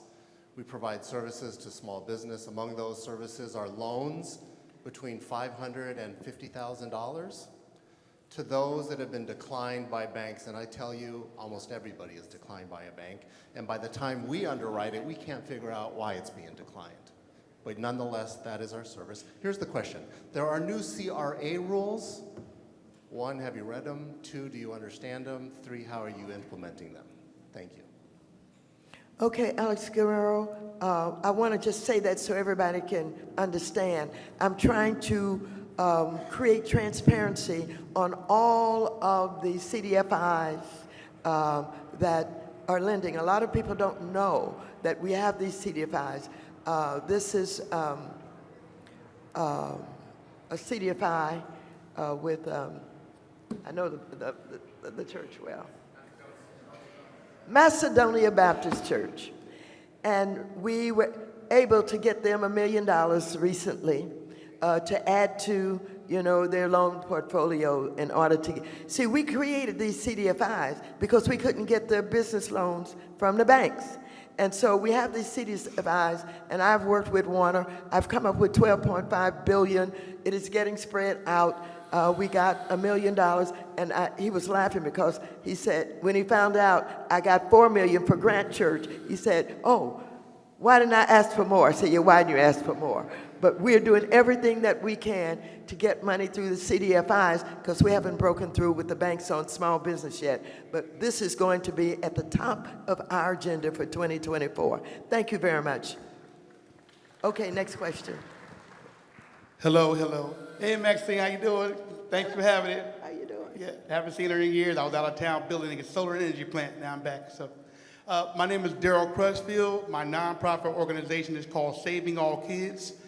Through the program, we have a thing called It's Cool to Be in School. That's our financial literacy program. So I would like to work with all of you panelists and, of course, Ms. Maxine, in helping our youth and young adults, not just with the banking, but understanding the credit ratings, credit score system, because you can go one place, they'll say your credit score is this, but when you get to talking about a house, I was like, well, we use a different rating for that. So now you think you built your credit score, now you really don't have the credit score you think you have, so we want to get a better hold on that. So I like to trade information with you, get your card, you get you mine, and we can work together with the youth and young adults on that. Now, my for-profit company is called the Community Business Coalition. I help people start their own business from beginning to end and in between whatever's going on. Now, as you spoke about mergers, since you guys like to do mergers, we would like to have black-owned business. We don't have black banks. We don't have too many of those at all. So not let alone a CDFI in my LA area. So I would like to talk about, Ms. Maxine, how we can work on having CDFIs that people know about and can get access to with better rates and better knowledge of what's going on before you even go in and get turned down. So I like that. And Ms. Maxine, this package is for you. I promise. Thank you very much. Let me just say this. We have many of the banks who have what would be considered literacy programs, supposedly helping people to understand how it all works. A lot of them would like to take credit for doing great stuff, CRA credits, etc. Let me just say this. How many people have ever gotten any money from one of the bank's foundations? Does everybody have a foundation? We do. How much in your foundation? How much is currently in our foundation? How much money do you have in the foundation? Do you know? The exact dollar amount I do not know, but I would be guessing. But like I mentioned, like PNC Grow Up Great runs through our foundation, so a connection to what you said around educating would go through our foundation. Well, we deploy that Let me just say this. I don't want financial literacy to only be considered as the banks doing their job on mortgages, on small business lending, on the kind of hardcore banking, but I do want them to give foundation money to nonprofits in our communities. We don't get any of that. I don't know who they give it to, but we don't get any of that foundation money. So on our literacy programs in the district, I want to see some foundation money that is given to them in order to do the kind of education that we need to have done. You ain't gonna get any credit for loans. You ain't gonna get any credit for small business, but we'll give you credit for your literacy work if you use your foundation money and not bypass us with foundation money, okay? Get that back, okay? Thank you. All right, next question. They answered it. We have some behind you and some over there. I need someone Chelsea, to come up. your side. Hello? Hello, everybody. My name is Karani Johnson. I used to represent the Renaissance HOA, but now I just represent my family. I have a saying that says, it's not inflation, it's price gouging. Everything is so high that most families, and I'm speaking in terms of my son as well, who is a graduate from Berkeley and Loyola Law School. He's a practicing attorney. He still can't make enough money to buy a home. and he has to put stuff on credit cards, just like I do, who you don't want to do. The credit card interest rate is ridiculous. It is 21%, some 29%, some 30%. I know you're not Macy's. Macy's is 31.99. This is absolutely insane, and I don't want to hear inflation. It's price gouging. There needs to be something done because my son was trying to get a home, and they said, well, you have too much credit card debt. Okay, so I'm helping him with that. It's ridiculous. Nobody can get ahead. Every major corporation with all of these consolidations, with all of this right-wing ridiculous stuff, is predatory on not just the black community, but all communities. But we get hit the hardest. Something needs to be done about those rates. Thank you very much. Mr. Chopra, when you talk, perhaps you can include some of that in talking about, how capitalism works. How capitalism works in relationship to interest rates and other kind of charges that we can't, make them do what we need to have them to do, but some of the work that you're doing is helpful. Mr. Chopra is going to talk about that. Okay, next question. Good morning, everyone. My name is Cheryl Matthews. I am a resident and community activist here in the city of Inglewood. I serve as the chairperson for the Inglewood Unified Asset Management Committee. And I say that so that everyone here realizes that there is an attack on the school systems, the public school systems, and that we need to hold on to the land, not give it to developers, and to make sure that the land is being held and put forth for our kids. But my question is in reference to a problem that is predatory in our communities, and that is the reverse mortgage scams. My husband and I are also in ministry, and I tell you what, if I could tell you on two hands, just within the last 6 months, how many families have lost property because someone entered into a reverse mortgage, and then when that person passed, a family member finds out that now that house has to be paid, that loan, that money that has been given has to be paid back within X amount of time. I would like to see something put in place whereby before a reverse mortgage is given, a family member has to assist and be in presence with that person making that signature. Education is given so that they understand that if that money is given, that money has to be paid back. They're coming after our properties. As I say, I live here in Inglewood. And we've seen so many people put out on the street because the banks have come and said, oh, we gave your person $200,000. You need to give that to us in 6 months or we're taking the house.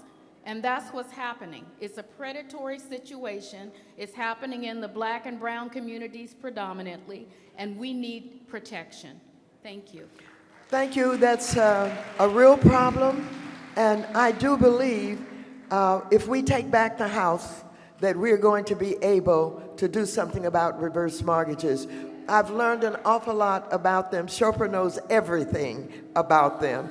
He knows, this is a smart man here, he knows everything about them. But I've discovered some of the mortgages were taken out, a married couple, the husband is on the mortgage, the wife is not. And so she's not eligible for anything when the death takes place. But Mr. Chopra, add that to your comments that you're going to talk about today. I agree, there's a problem. I've already assigned someone to work on that legislation in the committee. We take back the House, y'all get out and vote, get us back in. We'll take care of reverse mortgages, okay?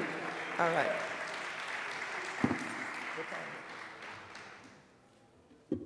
All right, we will keep on with the question. I'm not calling on anybody. I can't see. Somebody else is doing that. Hi, my name is Ronita Thornton, and Congresswoman, I just want to thank you from the bottom of my heart for all that you do and you fight for us.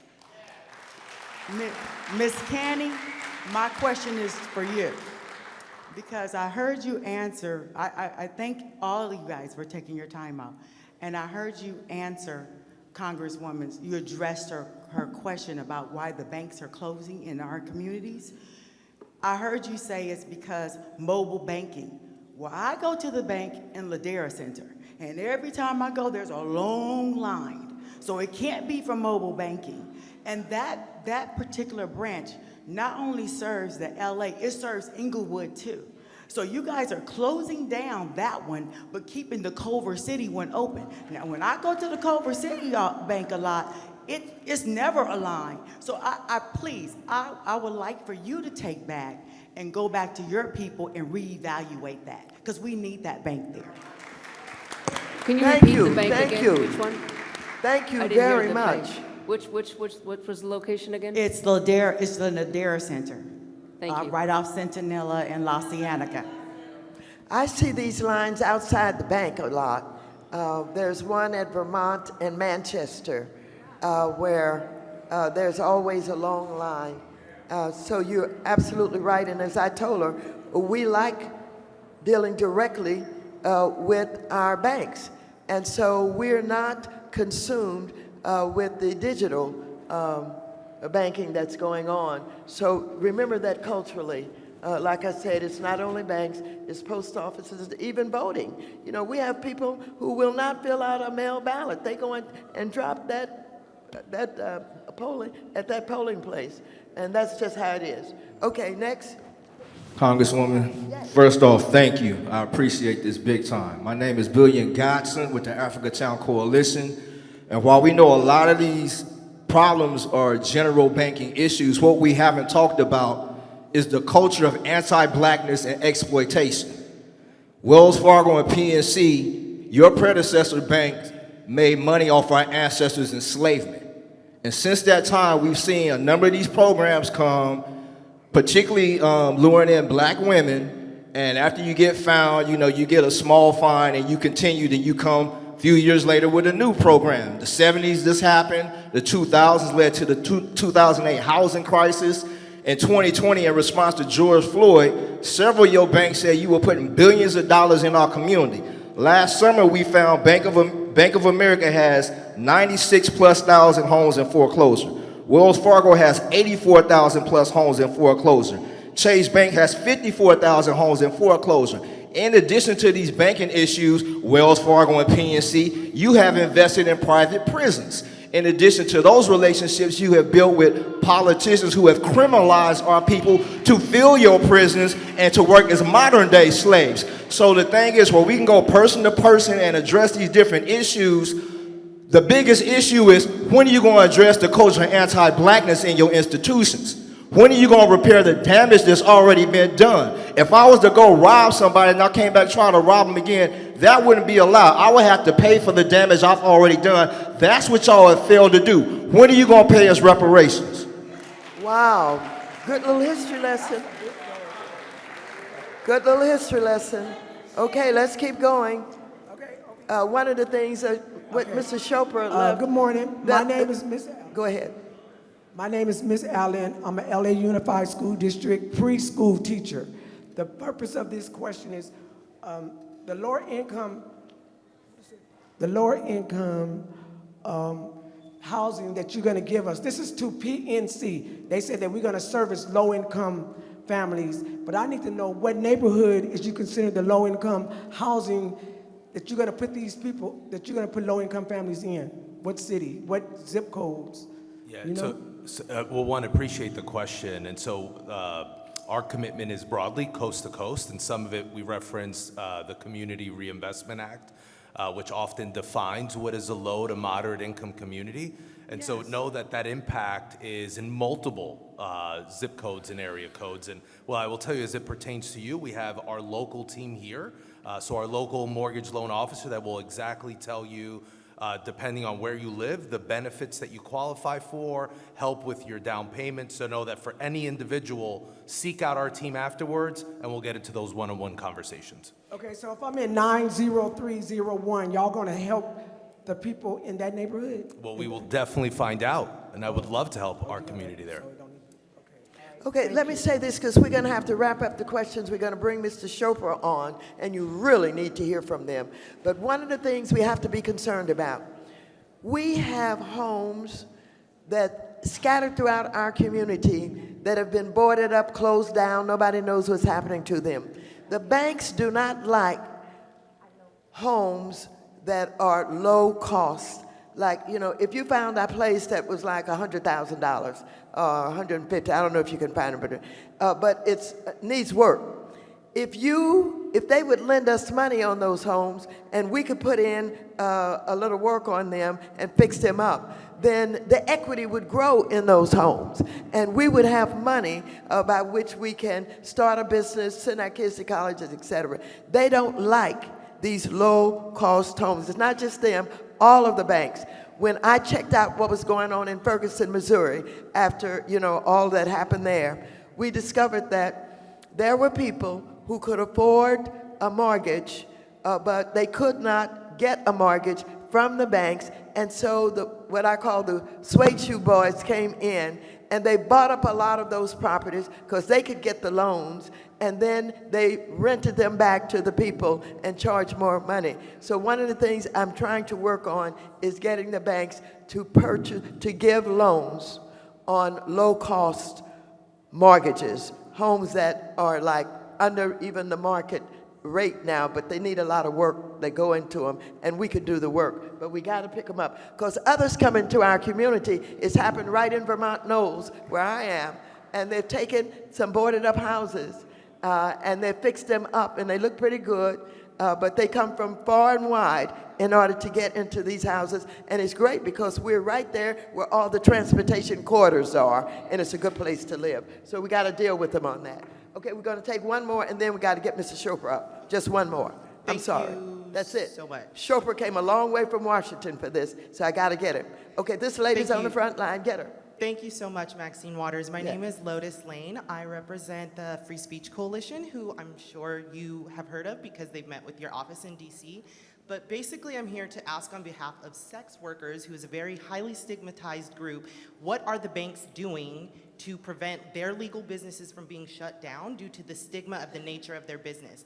As you know, sex workers are not just young girls trying to be fast anymore. It's moms, dads, grandparents, disabled people, immigrants, formerly incarcerated people, people that don't usually thrive in a traditional workplace are able to thrive in sex work, whether it be online or in person through adult industry work. So people are getting their bank accounts shut down and having money confiscated with no means of recourse.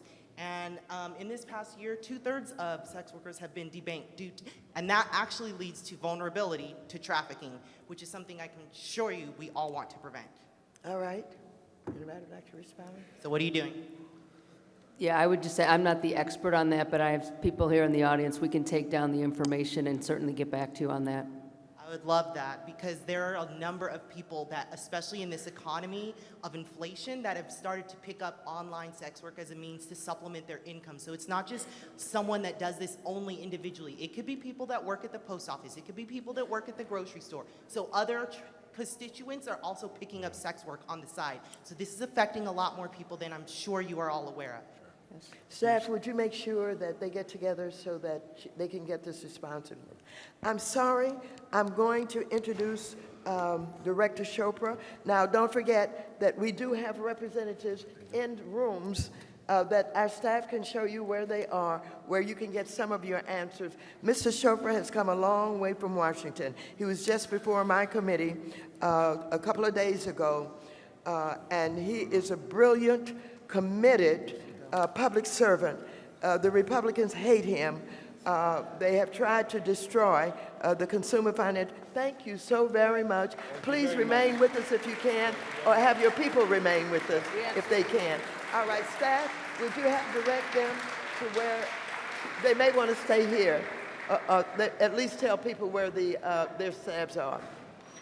I would now like to introduce our next panelist, Mr. Rohit Chopra, who is the Director of the Consumer Financial Protection Bureau. The CFPB is an independent agency charged with protecting families and honest businesses from illegal practices by financial institutions and ensuring that markets for consumer financial products and services are fair, transparent, and competitive. As the Director of the CFPB, Mr. Chopra is also a member of the Board of Directors of the FDIC, that is the Federal Deposit Insurance Corporation, and the Financial Stability Oversight Council.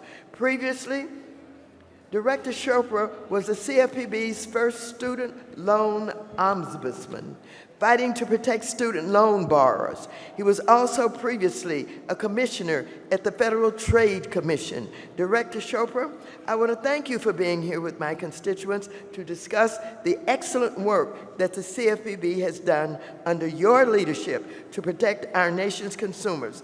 The CFPB is very popular with 82% of Americans, including 77% of Republicans and 88% of Democrats, supporting the work of your agency. The CFPB has secured more than $20 billion in relief for consumers who have been ripped off. The CFPB, under your watch, has cracked down on financial institutions that repeatedly engage in abusive practices, held lenders accountable for discriminating against borrowers, increased access to capital for small businesses, particularly businesses of color, and more. I want to thank you for making the trip to LA to be here with us, and I now invite you to the podium to give your remarks. Give a big round of applause for Mr. Rohit Chopra.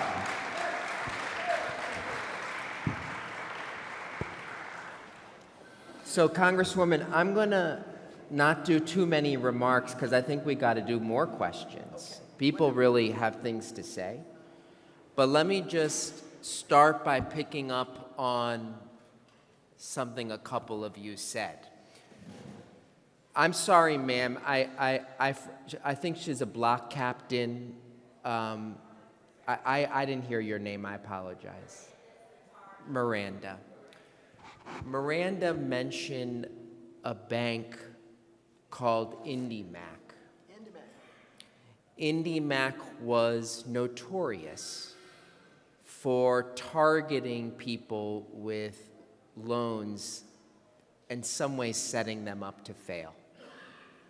Now, normally you'd think someone you'd give a loan to someone and you'd want them to pay it back.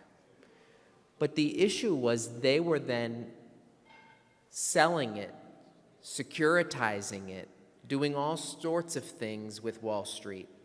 And the result, and I looked it up, Congresswoman, in California, we had many, many years of closing racial homeownership gap. All sorts of statistics were going in the right direction for years. But the subprime mortgage crisis of 2008 eliminated all of those gains and more. And I actually looked it up. In 2008, there became 30% of California homeowners owed more on their homes than they were worth. The total amount of negative equity by 2012 was $214 billion. So what was the government's response? Of course, the government's response was a bailout. The banks, by the way, the banks who showed up here, I give them a lot of credit for showing up, because some didn't. But they got, just of these three banks, got $33 billion in bailouts. So the question is what do we do after that to make sure this stuff doesn't happen again? So one of the things that Congresswoman talked about is pass some new laws. One, banning these mortgages that set people up to fail. Two, fixing the mortgage servicers who people were battling with to actually get a loan modification. Three, making sure the banks actually were not taking so much risks that they got so big and could blow up the economy and take everything down. But most importantly, and why I'm here, is they started a totally new agency, the CFPB, which is fully responsible for everything that was honestly, almost everything that was said here, from the credit card interest rates to the credit reports, to I heard someone on the side talking about the auto loans, to talking about every single financial product that touches us. And so I want to share just a few, before we go back to the questions, I want to share a little bit more. That was recent history, 2008. But I also looked up history of much longer ago, and it was already mentioned, but it's the history of redlining. So redlining, we know it as that word, but actually what it was government agencies, and also real estate industry too, they drew maps and they said, okay, all of the government-supported loans are going to go to what they called the desirable neighborhoods. And then they marked some that were undesirable. The undesirable neighborhoods, the statistics show that they were 95 to 98% Black or minority, and the desirable neighborhoods had obviously different statistics. So the result of that over time was that all of the people who were able to get those government-supported loans got them, and those who didn't. And what happened? The wealth gap just grew and grew and grew and grew and grew. That's the old style of redlining, and one of the things our agency does is prosecute violations of that. We've done it in Philadelphia, Memphis. There was a big one in LA that the Justice Department do. But I also want to tell you we're preparing for the future, which is digital redlining. And that's when the algorithm is discriminating. And sometimes people say, how can the algorithm discriminate? They don't look at anyone.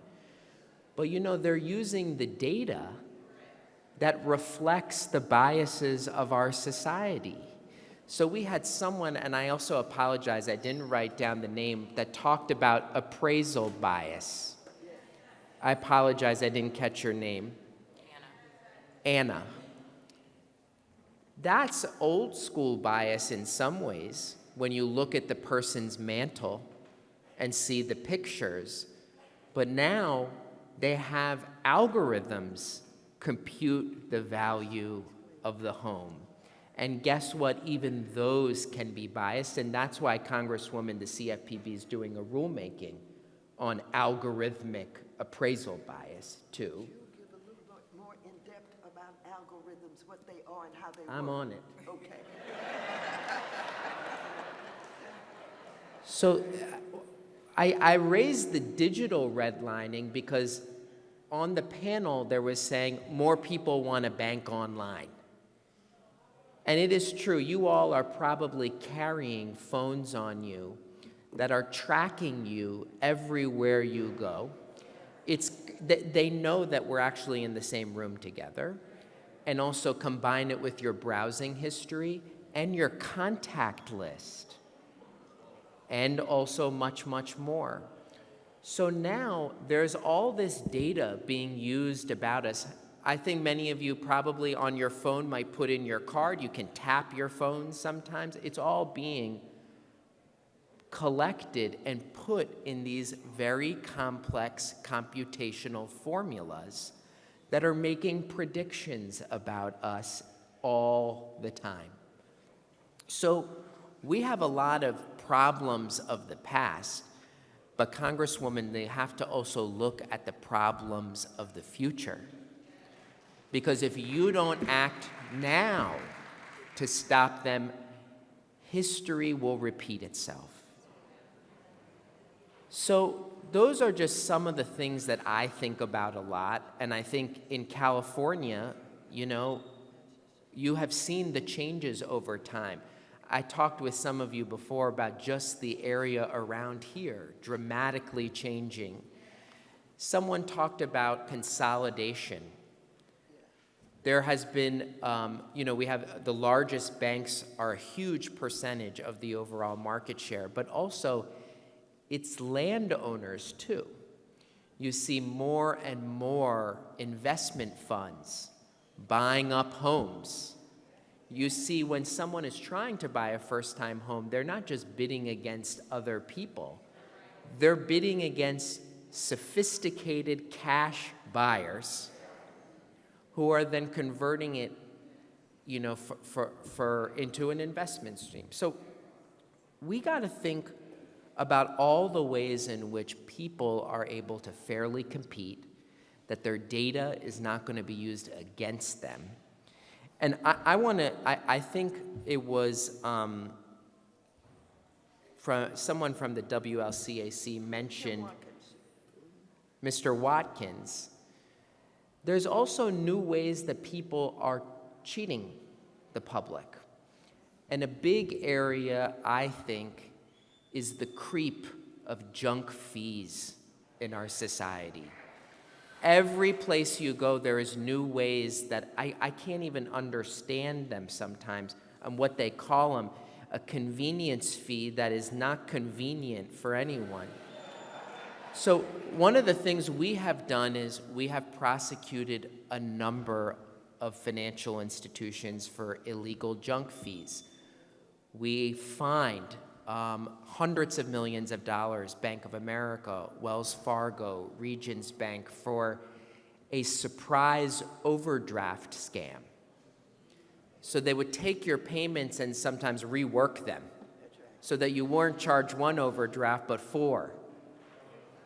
We found other junk fees. I found one, I didn't tell you this one yet. It was a paper statement fee that they didn't even print out or mail you. The economy is also changing to subscriptions. They want you to pay every month instead of one time because they're counting on the fact that it's too much of a pain to cancel it. So we're also making sure that it's as easy to cancel as it is to sign up. Yes. But let me go back to what was said about the zombie mortgage.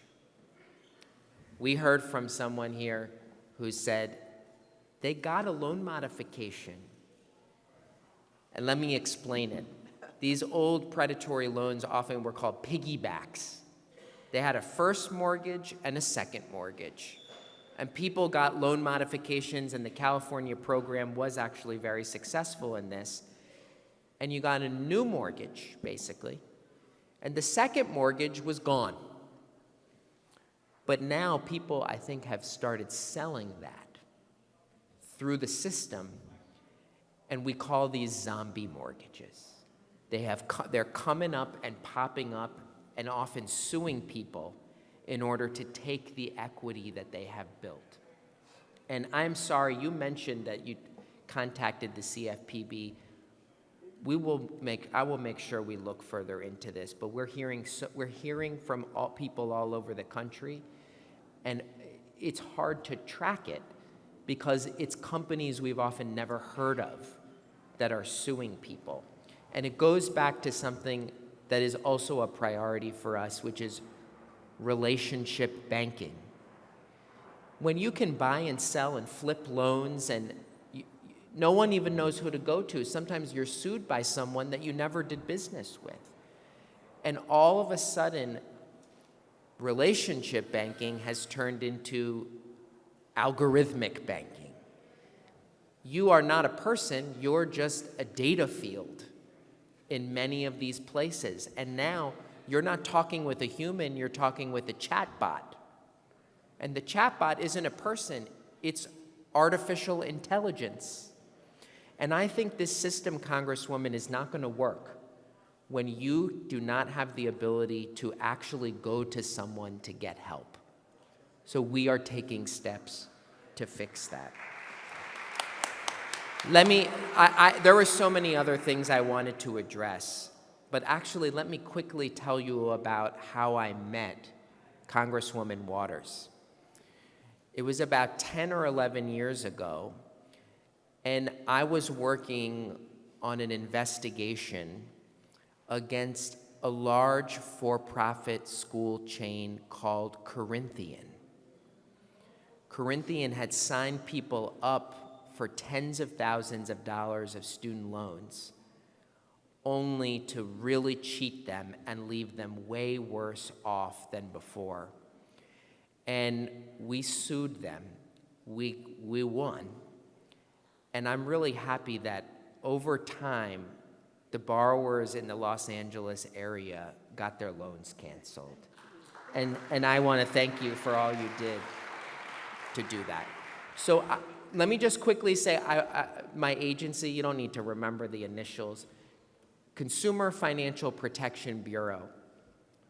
If any of you have a complaint about any, and when I say complaint, I mean if someone cheated you or there's a mistake, you can go to our website, consumerfinance.gov. We'll also share the phone number, which can be used in 130 languages.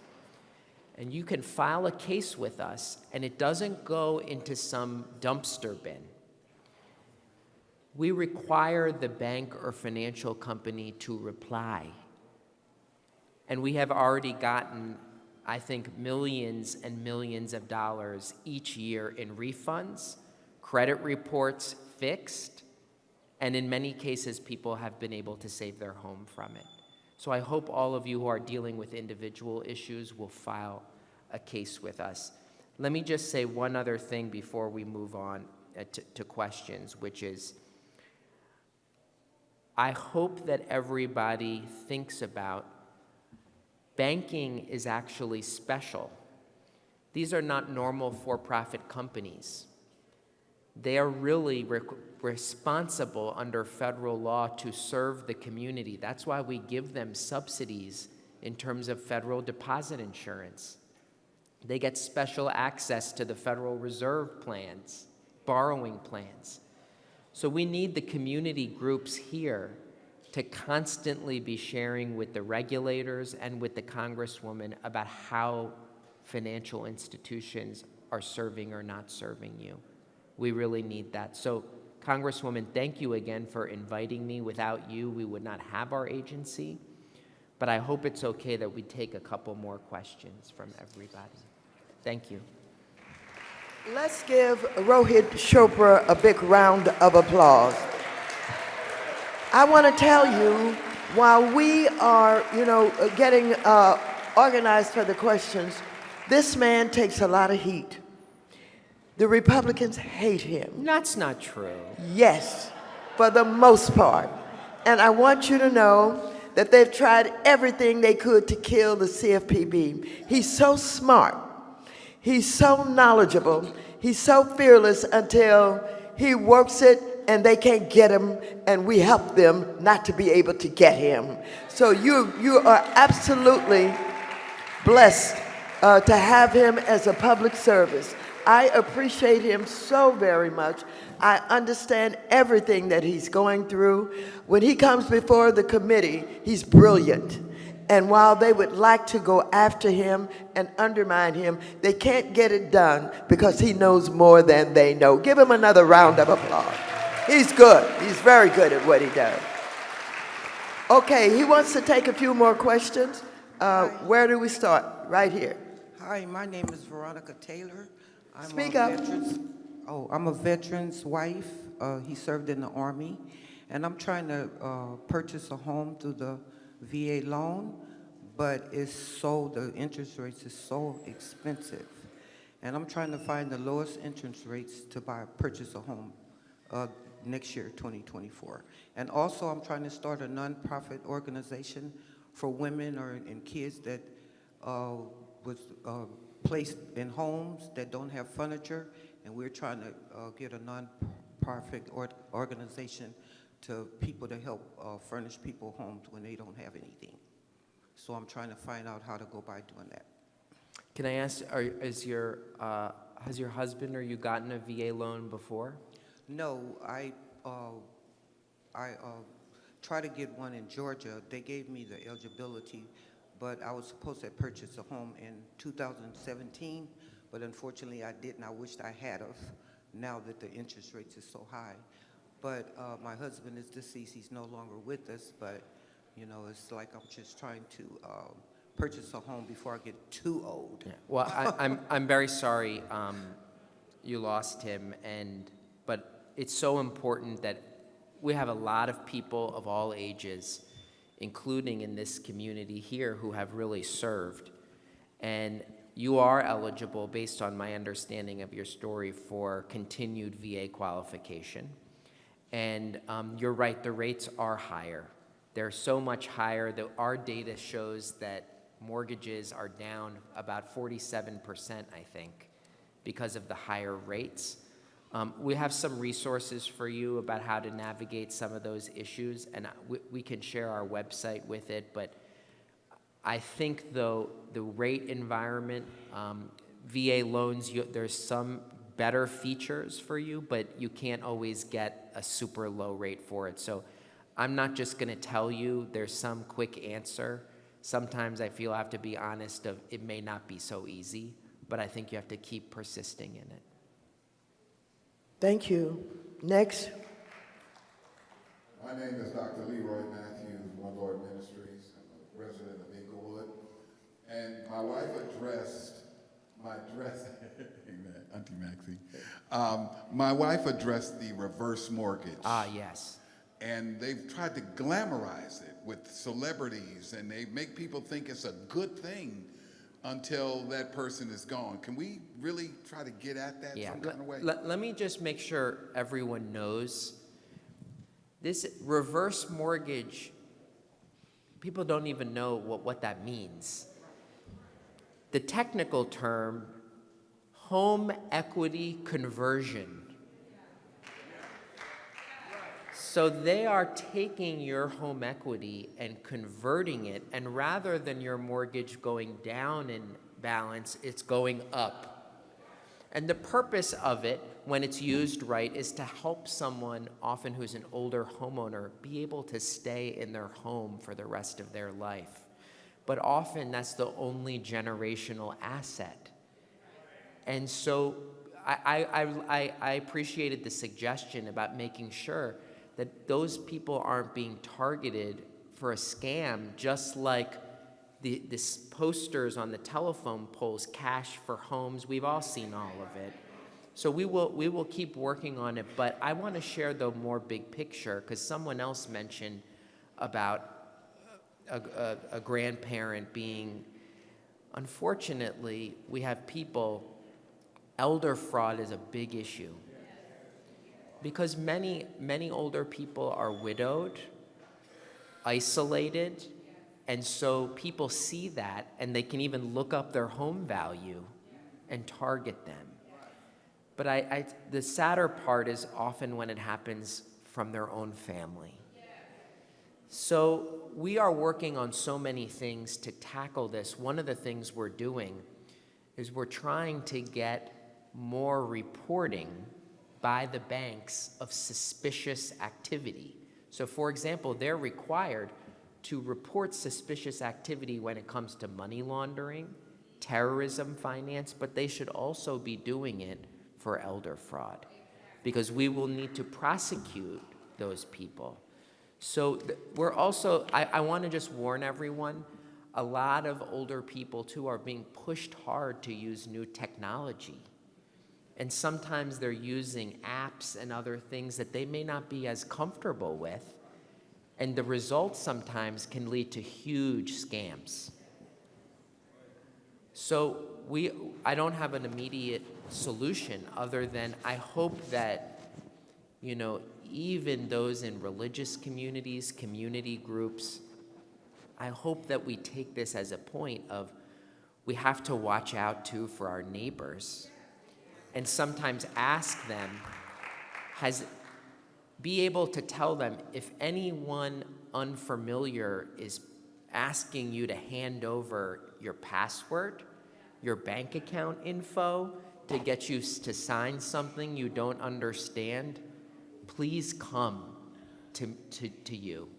So I thank you for what you do, but you're right, reverse mortgages, it's going to be a very, very big issue, Congresswoman, in communities like these with homeowners who may be sitting on a lot of home equity and targeted. This reverse mortgage thing, if I may take a moment here, I had the unfortunate experience of trying to help someone, but I think what I discovered was they were expected to pay taxes, property taxes, and didn't know it.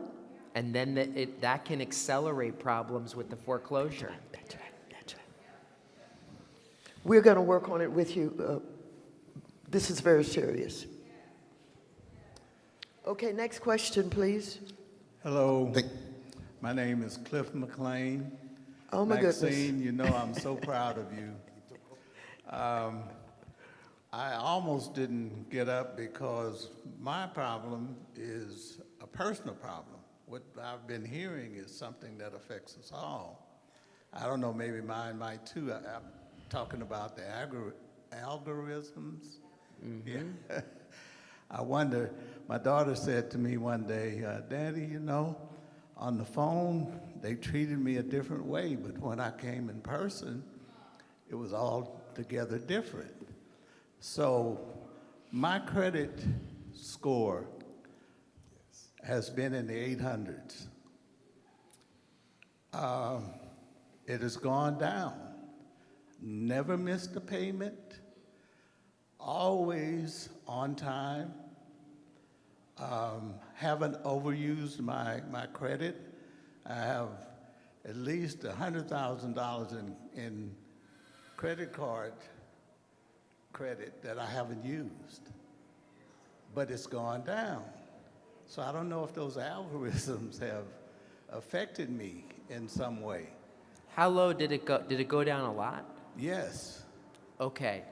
I also looked up, Congresswoman, the consumer complaints from your district. And I think 85% are about credit reporting. Yes. And credit scores. And you actually, Mr. McLean, nailed it. That credit score, that is an algorithm too.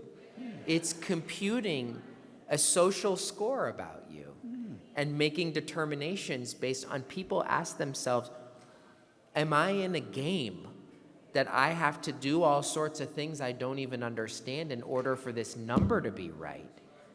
So I don't know why it's happening to you. And in fact, what he's mentioned is that he has a lot of open lines. Sometimes you have credit reporting errors and I'll give an example.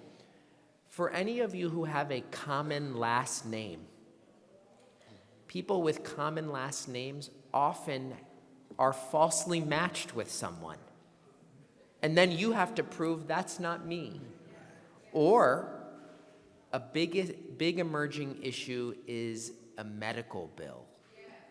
Increasingly, it used to be that credit cards were the #1 item of debt collection on credit reports.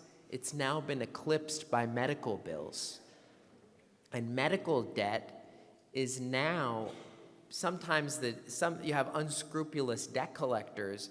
You might have already paid it, or you might already have insurance. Or they say you have 2 co-pays, all this kind of bureaucracy. And then they put it on the credit report, and many people feel coerced into paying something they already paid, or they never owed in the first place. So we do have some resources on how you can look not just at your credit score, but your credit report. And if there is an error, we have resources on how you can file a dispute on it. So, Rupert, let me ask you on Mr. Clifford McLean, I've known him for years. We could get a waiver so that we could deal with the issue and find out why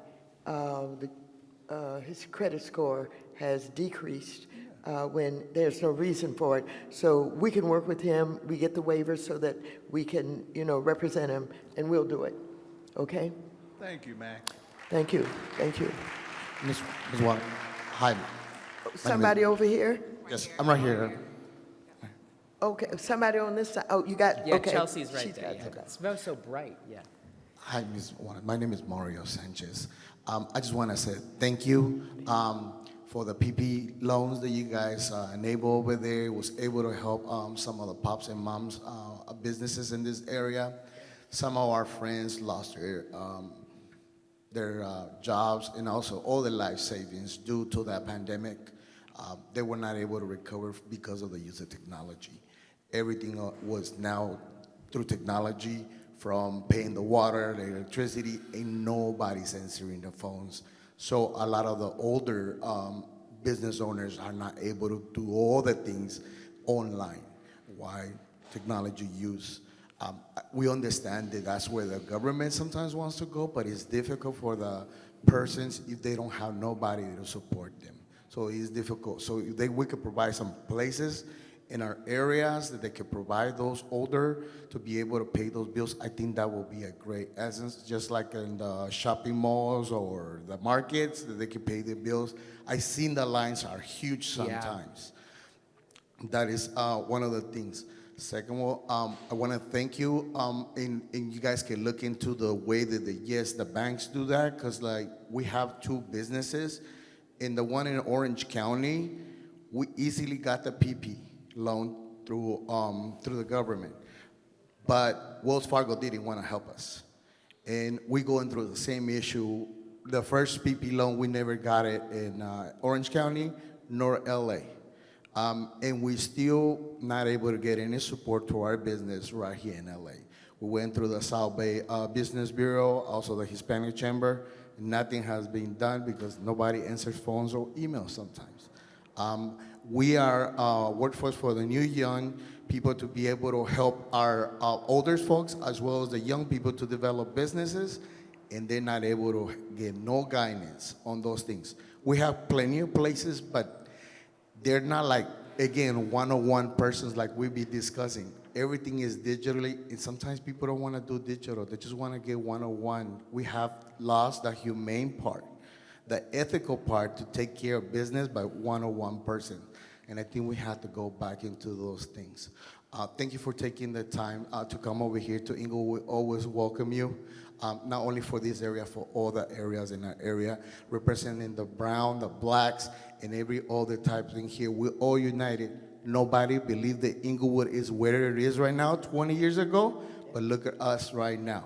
Everybody wants to be here, but it shouldn't just be here. It should be everywhere. We've been working hard.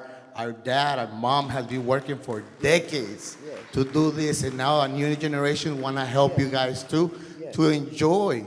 You don't have to retire to expire. You should be able to enjoy, and that's what we want to provide you guys. Thank you. Thank you very much. Thank you. Next. Hello. Over on this side. Yes. Sorry. Hi, my name is Robert Green. I'm a local resident of Inglewood. I don't know, Congressman Waters, if you're familiar with, my mom owned a property in Los Angeles for about 62 years. There was some programs going around. In 2018, she had to sell, or at least she decided to sell. But it was, my mom got taken advantage of over some repairs. Yeah. Some retrofitting, water softener, tankless water heaters. She was charged $60,000. So what happened was we kind of set up something to where I went on the deed.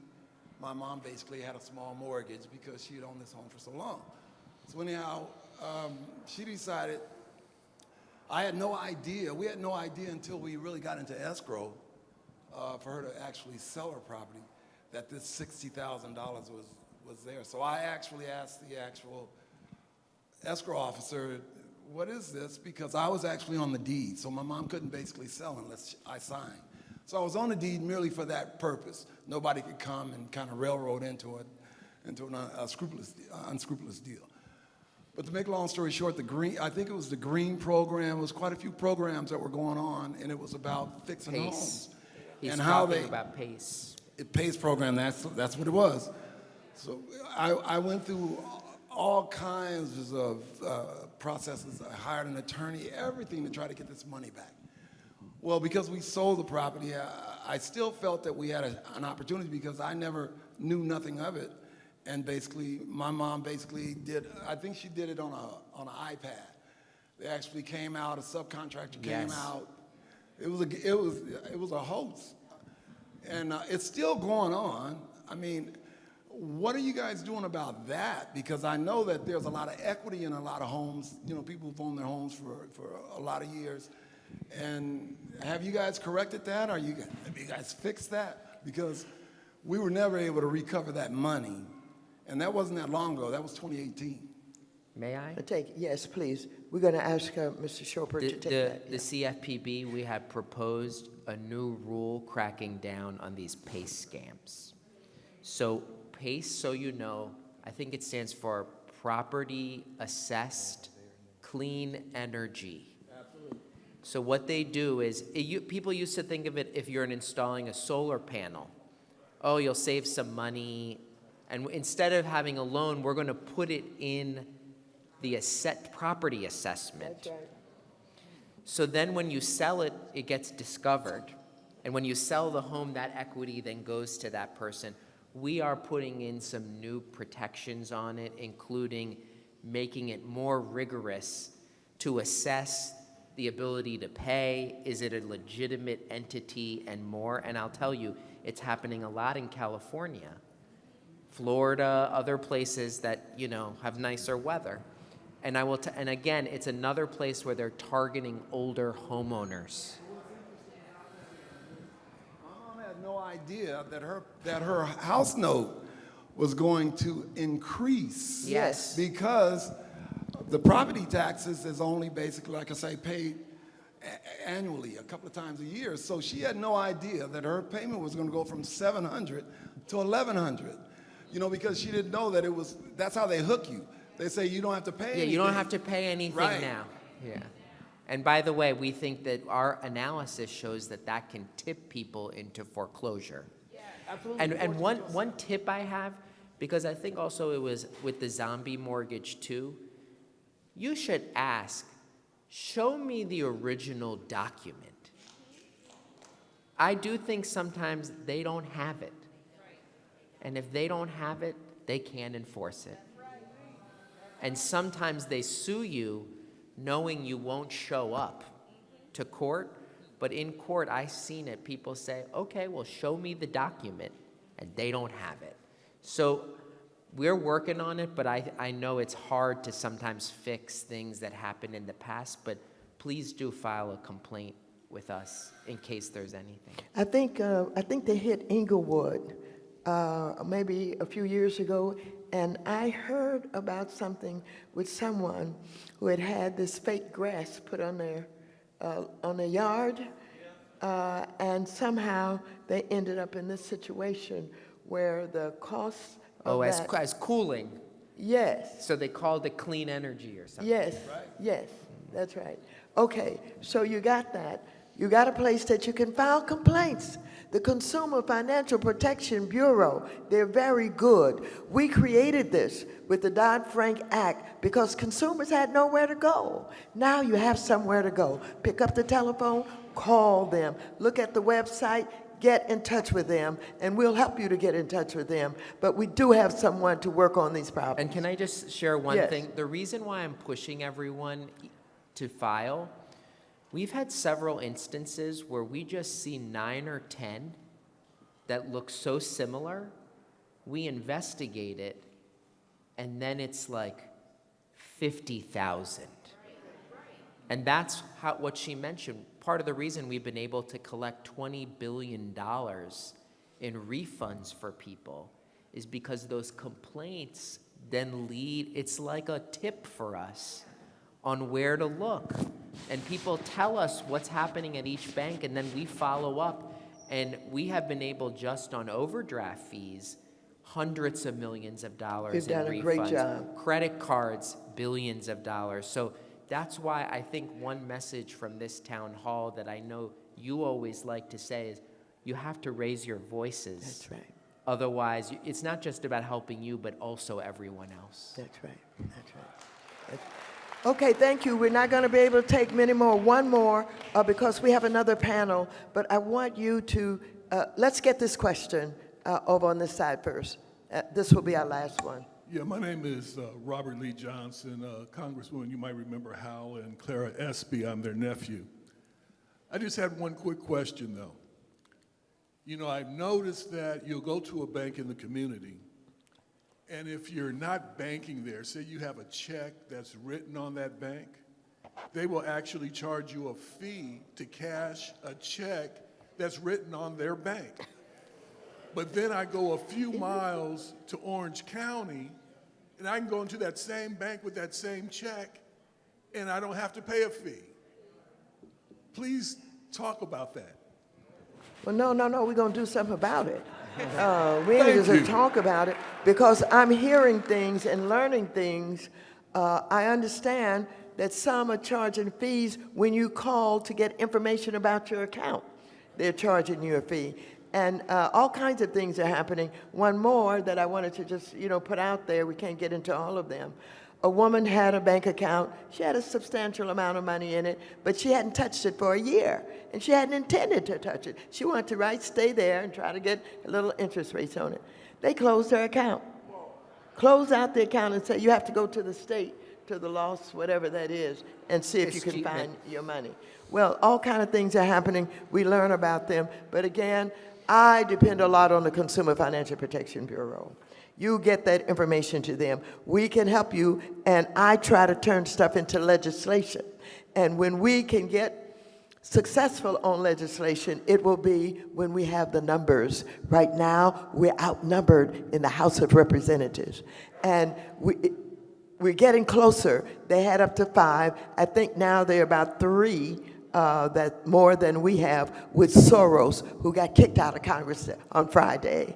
I think we're down to about 3 ahead of us. But we can't. They follow the talking points of their party, and they do what they're told. And while there are those who are sitting there that we should be able to get 2, 3, 4, 5 votes from, they're scared to death.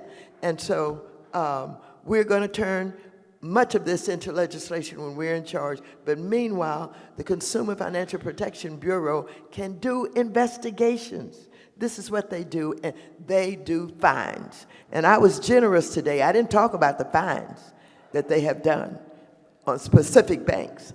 I let them off the hook a little bit, but they do investigation and they fine. So get the information in. Ladies and gentlemen. One last thing. Okay, go right ahead. I got to say, so one, that's very good, and please file with us.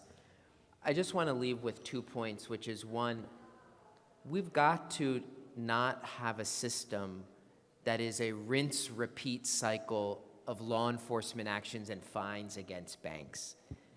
They have to stop breaking the law, because it feels like it's over and over and over and over again. So we are doing a few things on this. One, we have set up a new repeat offenders program that we are going to be looking more at individuals. And it's not just paying a penalty, but like you mentioned with Wells Fargo, cap their growth or don't allow mergers or other things. I think that's the only way to really stop some of the abuse. Last thing, I just want to share something also. I know it's not in, it's in the Los Angeles area, but I think it's just such a reminder.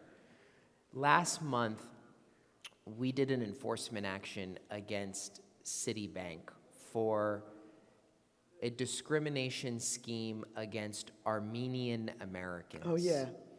And basically what they did is they denied everyone whose name ended in Y-A-N or I-A-N. And those are common suffixes for Armenian American last names. And they basically said that these are all fraudsters. And I think it just is a reminder that sometimes you might be denied for a loan or a credit. Under federal law, they must provide you with a statement of reasons why. And if that looks fishy to you, please report it to us. You hear that? So thank you again for having me here. I appreciate the time. Give a big round of applause to Rohit Chopra for the good work that he's doing, that he's helping consumers in ways that never happened in this country before. Thank you so very much. I'm trying to get a little restaurant nearby for a late lunch, but it's kind of soul food. Okay. Thank you very much. We have another panel, and then we'll wrap it up. But thank you for staying. Isn't this good information? We need this information because we've been the victims for far too long, and we have to do something about it. Okay, let's see. Let's show her still.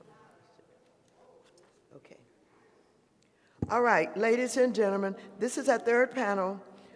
I would like to remind the audience, that we have customer service representatives available from Wells, PNC Bank, and City National Bank in these classrooms in the next building over. Now, if you have a particular complaint about what's going on with you and the banks and the way that they're treating you, et cetera, now is a good time to get this information in, and we're going to follow up to make sure that responses are done that are committed to today. So I'm very pleased to introduce our third and final panel.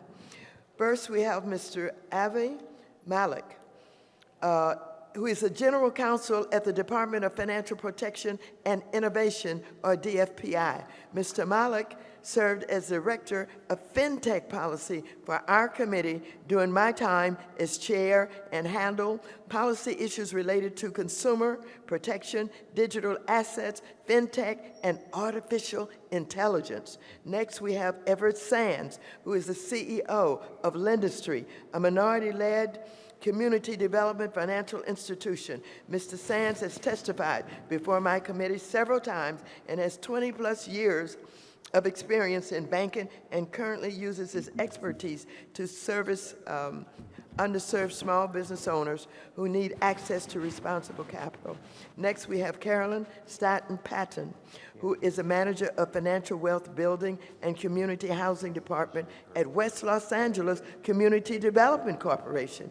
Ms. Staton-Patton has over 12 years of experience assisting those pursuing the American dream of home ownership. Next, we have Anna Queen Tutt, who is president at the Consolidated Board of Realtors. Ms. Tutt has been in the real estate industry for over 13 years, assisting sellers, buyers, and investors with their real estate needs. Welcome, and thank you for being here. I will now invite each of you to give 5 minutes of remarks to talk about your organization and any reactions you may have to what was discussed earlier with the banks and CFPB. As you speak, also hope that you will share any resources you would point people to that need help assessing banking products and services. So give our panel a big round of applause. Mr. Malik, please share your opening remarks.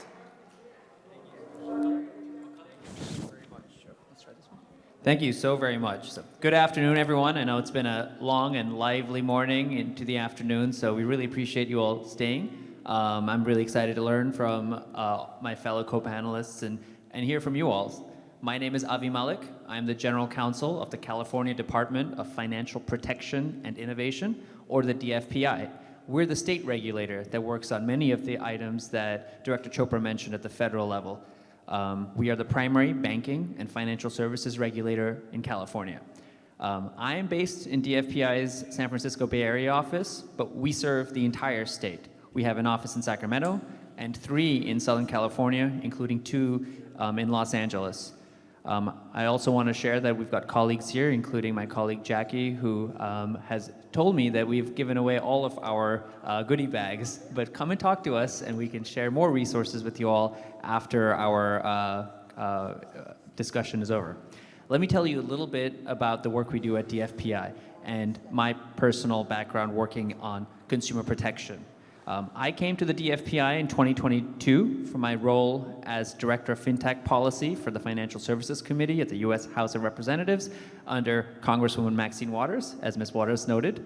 I am so very appreciative to her and her fabulous staff for putting this event together and inviting all of us to speak. The DFPI is led by Commissioner Chloe Hewlett, and under Commissioner Hewlett, we have a strong commitment to protecting and assisting all of California's consumers, particularly those who have historically been excluded in financial services in our country. We also have a commitment to encouraging responsible innovation and growth across the financial services sector. So I'll share a few words about AI and crypto as part of today's discussion. A lot of fascinating things happening, which are undoubtedly relevant to everyone here in California. Our mission is to protect consumers and investors, regulate financial services, and foster responsible innovation. We are the one-stop shop for financial regulation, and this means overseeing our state-licensed financial institutions, including banks, credit unions, money transmitters, payment apps like Cash App and Venmo. We also regulate a variety of financial businesses, including securities brokers, dealers, broker-dealers, and investment advisors. Under Commissioner Hewlett's leadership, we've been focusing on making sure California's economy is strong and that we have strong enforcement against business practices that harm consumers. Historically, as you know, many financially vulnerable Californians have been denied access to products and services and targeted by predatory products. We discussed redlining earlier today. We talked about equity stripping. These are hard facts that we all have to acknowledge, and we must all work together to create a California where it is better and stronger. The DFPI is committed to equitable access to all the financial services, and it is so very important that financial knowledge continues, and it is the vital part to our economic development and for the protection for the communities who have traditionally been underserved. Let me just say a few quick matters. The Cal Money Smart program is something that we do. It's a $2 million grant program that offers grants up to $200,000 to community-based organizations for free financial education and empowerment programs that help unbanked and underbanked communities. We have a public affairs team. You can find out a lot about how you can file complaints if you're having issues. Go to dfpi.ca.gov or talk to Jack and me earlier today. I will just sort of wrap very briefly by saying we are also the consumer, in addition to being the consumer financial regulator, we're also the banking regulator.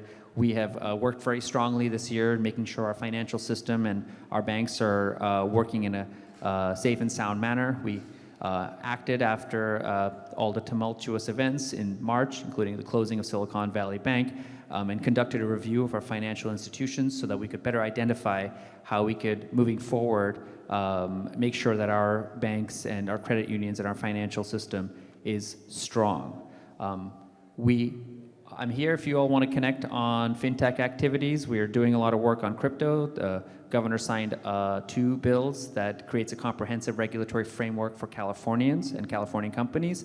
We're also making sure that we continue catching crypto scams. So we have a crypto scam tracker on our website, which is a first of its kind database to help the public spot and avoid crypto scams. We are doing work on AI as well in the financial services because this is technology that is going to affect all of us, including on items such as underwriting loans and identifying credit risk. So thank you again for the opportunity. I'm here to answer your questions, and please come talk to me afterwards. I'll wrap up there. Thank you, Mr. Malik. Let me just be clear. Did you say you have $200,000 grants for nonprofits? That's right. So what we have is we have a grant program called Cal Money Smart, which you can find out more about on our website, that provides nonprofits access to, who are providing financial services to grants. And I believe the amount is $2 million in total grant making, and we give annually grants up to $200,000 to community-based organizations.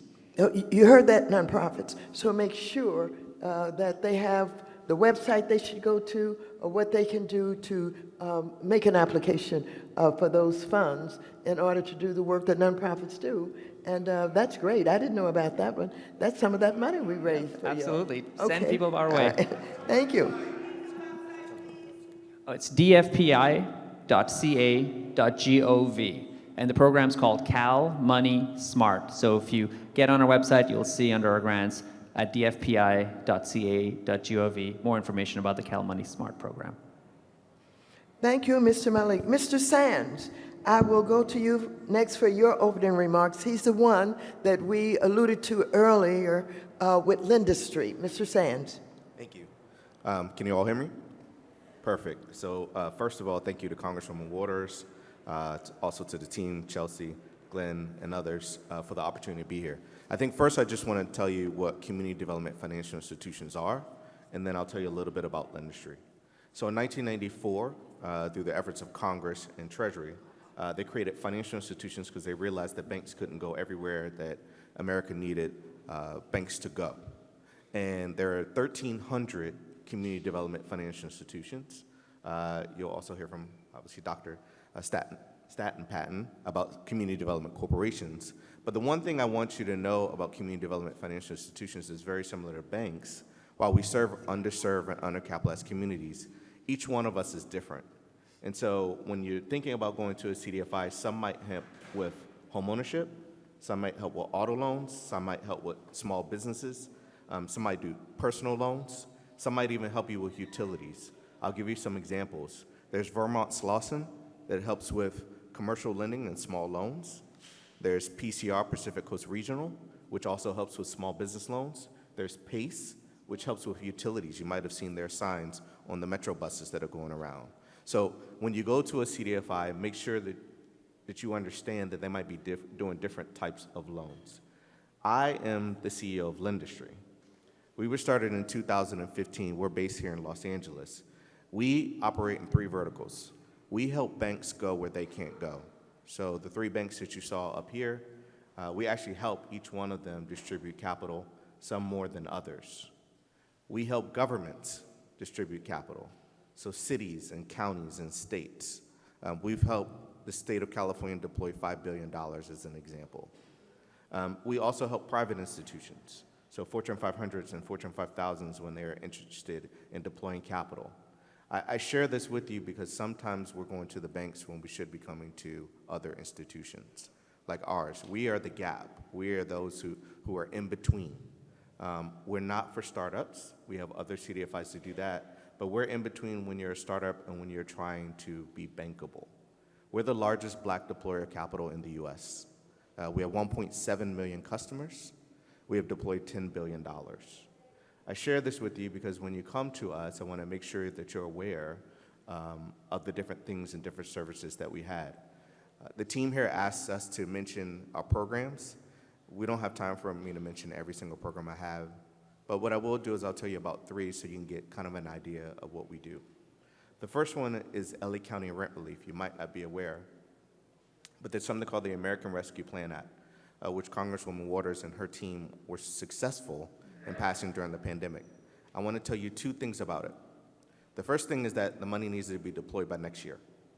And so you are going to see a tremendous amount of programs coming out very soon locally because the money either goes out or it goes back. And so I want to encourage you, just like you did today, to make sure that you are talking to your counties and to your states and telling them the issues that you guys brought up today, because a lot of them have not decided where the money is going to go. And so you have an opportunity to raise your voice and vote and make sure that the money goes where you want it to go. As an example, LA County Rent is $46 million. We're running that program. You can go to lacountyrentrelief.com and you can sign up if you might need some help. I'm going to encourage you to make sure you write it down because, as you know, it might not be you that needs the help, but it might be your neighbor or somebody that you know. I'm going to tell you also that $46 million is not enough money for LA County's rental issues. That's why I need you to raise your voice so that we can get some additional money because, quite frankly, LA County, like other counties, has it. And if they don't use it, it has to go back, right? Second program I want to tell you about is California Drought and Flood Relief. Now, you might say, look, I'm not a farmer. I didn't have farmland that had a drought or didn't have a flood, but you might be what we call farm adjacent, which means you're a restaurant or you're a business that might be affected by the food scarcity created by drought or flood. And I'm going to encourage you to go to lendistry.com, which is our website, and look up our grant programs. At any time, we're generally running 5 programs inside of this state or for the county. We're the largest deployer of capital for LA County. We're the largest deployer of capital for the state of California. Again, thank you to Congresswoman Waters because she was instrumental in helping us with that. And then the last program I want to tell you about, because Congresswoman Waters brought it up, was something called State Small Business Credit Initiative, also nicknamed SSBCI. The reason why you need to know about that program is because each state, so this is for you and your family and everyone you know, has money that they can use as what are called credit enhancements or loan guarantees. These are to support you when you have a weaker credit profile than traditional lending might require. And I want to encourage you to look at those programs. The truth is, California has 8 of those loan guarantee programs. I could not name all of them for you here or give you all the description. But what I can guide you on is that California does loan guarantees up to $5 million or 80% of the loan amount. I would assume that that could at least help you in some way, shape, or form if you're running a business. And what is also unique about California is they also offer it for nonprofits. And so that is something that I think you all should take the time to look at. I'm going to give you a couple names of places to go. One is called CalCap, California Capital Access Program. So if you just Google Cal and Cap, like a cap on your head, if you Google iBank, you can see many of the lenders that participate, and naturally we would love if you come to Lendistry. Thank you all for your time.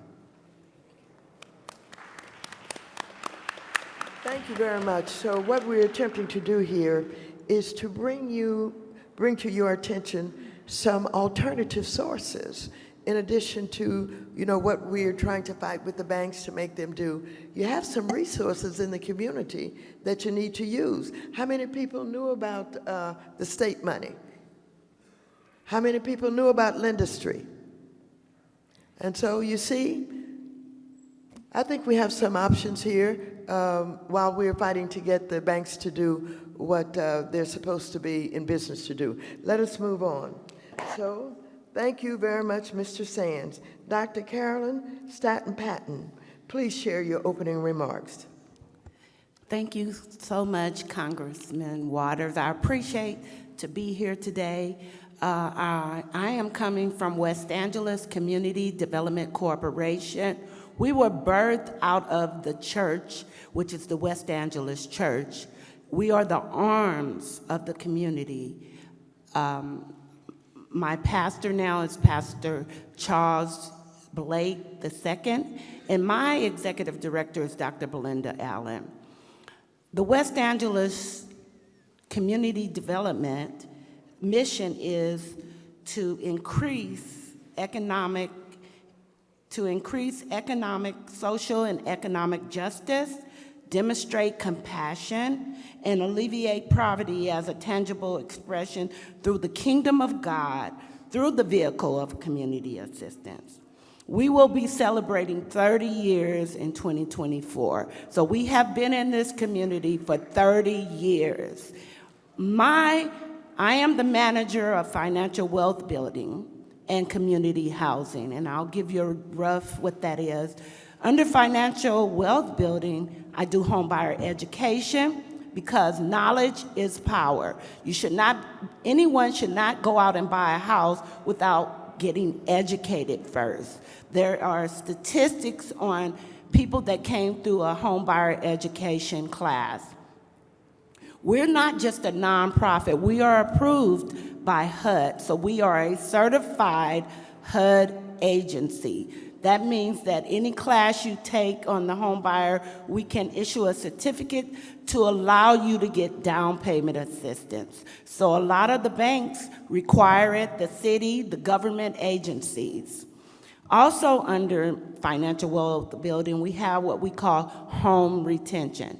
And they talked about that today, your modifications. That service is free to every homeowner that are in a situation. We help you submit your modification. If there's a scam, we help you submit to the California Finance Protection Bureau.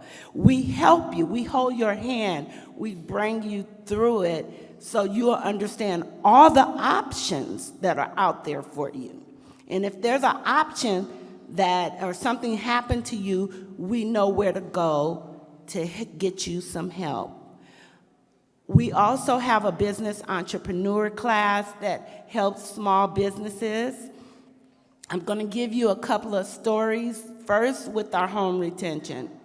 When COVID hit, a lot of people lost their jobs, they lost family members, so we had homeowner Angela that came to us, Hispanic lady, young girl, owned a house. She lost her mom, who passed away. Then she lost her dad, who passed away. Then she lost her job. Then she was pregnant and caught COVID. She called one of my counselors from the hospital, crying, said, I'm in the hospital, my baby's on life support. I don't know what to do. She was $40,000 behind in her mortgage because she was laid off. West Angeles Community Development, we did her application for a California mortgage relief while she was laying on her bed and her baby died, passed away. We helped her in the hospital apply for mortgage relief. We knew it wasn't going to be enough because once she gets out the hospital, she still has to live. She still has to pay another mortgage. So at that time, we were receiving donations from private investors saying, listen, we want to help you guys. We want to give you money. We put that money aside. We paid her note up to 6 months, allowed her to get out the hospital, recover, get another job, and now she is currently working and keeping up with her note. That's what we do. This is not about West Angeles. This is about our community and keeping them stable and stabilizing them in homes. There's so many zombie loans that we are having people come in, and he talked about that. The director, he's of the California Finance Protection Bureau. Seniors walking through our doors, been in their house 50 years. We have to forget who we are and do what we're commissioned to do. Our banks, our businesses that are out there, last year we spent over $30,000 giving grants to businesses that were trying to get back on their feet. We paid their utilities and we gave them grants. So West Angeles Community Development is not just here with a name. We're not just here to say we're in the community. We are the community. You, the community, and us are one. And that's what our goal is to do. We do have other programs. You can go to our website at www.westangelescdc.org, and you can find out all the things that we're doing in the community. And the community housing, we have over 400 units of affordable housing. We have 220 affordable housing for seniors. We just had Councilman Marquise Harris Dawson came in and did a scam theater to show them what's out there, what's going to help them. We bring all kind of programs into these affordable housing. Next year we're breaking ground, Crenshaw Crossing, on 176 more affordable units. So our goal is to stabilize our housing market and to help. And again, the mortgage modification program that we do is free. Don't ever pay for a modification, ever. And we saw that in 2018. People were paying a lot of money for help. We even work with Public Counsel, who helps seniors and homeowners that have been scammed in the mortgage department. So with that said, I do thank you for coming out today, and we are here to help. Thank you. Thank you very much. Ms. Tutt, I will go to you next for your opening remarks. Thank you. First of all, I want to thank you, Congresswoman Maxine Waters. Thank you for your support, and thank you for allowing us to participate, and to your team, been excellent. My name is Anna Tutt, like King Tut, but Queen Tut, with Consolidated Board of Realtors. I am the president. We have been in existence. You hear me say realtors, right? Everybody hear me say realtors? Realtors. So you think about when you say real estate, you hear realtors, right? Yes? So let me just give you a little history. The reason we was formed because we couldn't hold the title as realtor as black real estate professionals, and we couldn't put our listings in the MLS. So our national, which is NAREB, National Association of Real Estate Brokers, was formed in 1947 so that we can be able to practice real estate, and Consolidated was formed 1949. So we're getting ready to celebrate 75 years of being in existence. So I think that this is amazing. Yes.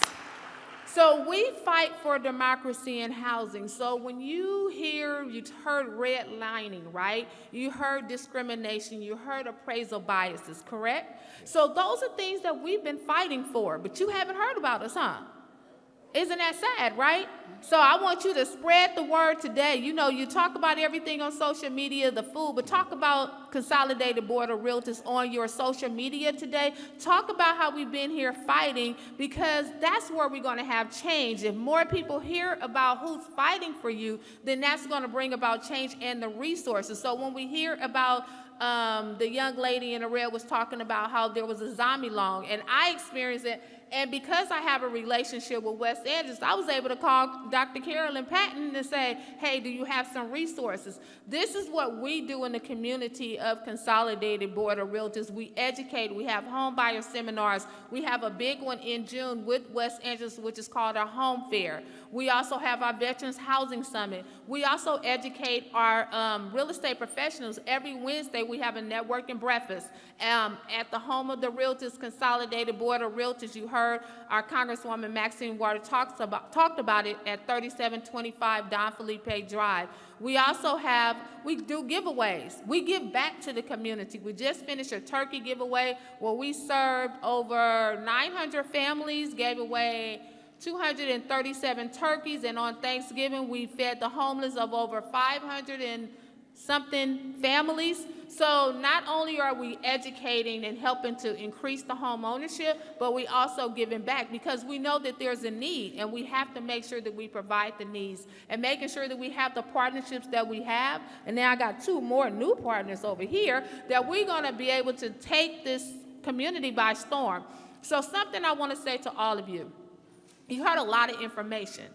Knowledge is power. Dr. Patton said it. You have to tap into the resources. So make sure that you share the information, but don't keep the information to yourself. How are we going to grow in our community is that we got to share. We got to talk about what's going on so that we can have our communities thriving. You're smart enough. You have the most ability than anybody else, and don't let nobody tell you different. And so walk on that and walk with power, knowing that you can do it. So I want you to share everything that you learned, that you can do it, but understand, don't be taken advantage of. You have Consolidated Board of Realtors. You can call us anytime, and we will look at your paperwork. We will advocate. If somebody's trying to do some discrimination, that's for us to look at and then call some higher officials. We can talk to Congresswoman Maxine Waters and other higher officials. So this is very important. I think that's it because she's standing up. Well, thank you very much. Give the panel a big round of applause. I'm going to allow for a few questions. We're well over time, but they have such wonderful information here that I just want you to have access to it. So perhaps you won't be able to say everything, but Mr. Malik, earlier in your career, you worked in Maryland on foreclosure prevention efforts following the crisis, the 2008 crisis. You learned some lessons. What are the lessons that you learned?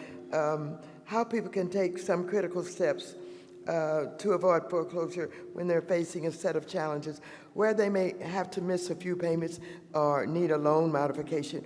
What resources are available? If you could quickly talk about, I've talked about loan modifications a lot today, Right. because we lost a lot of homes Yes, because we did. people didn't know that they could get these loans modified. Anything you can help us with? Absolutely. I think the first thing I would say is just remember, you are not alone. If you are able to mobilize your resources to get your community, there are ways to get help. I would say the first line of defense are housing counseling agencies, HUD-certified housing counseling agencies. They do an incredible amount of good. You should not be scammed. You should not have to pay for loan modifications. So please partner with reputable housing counseling agencies. Have that tough conversation.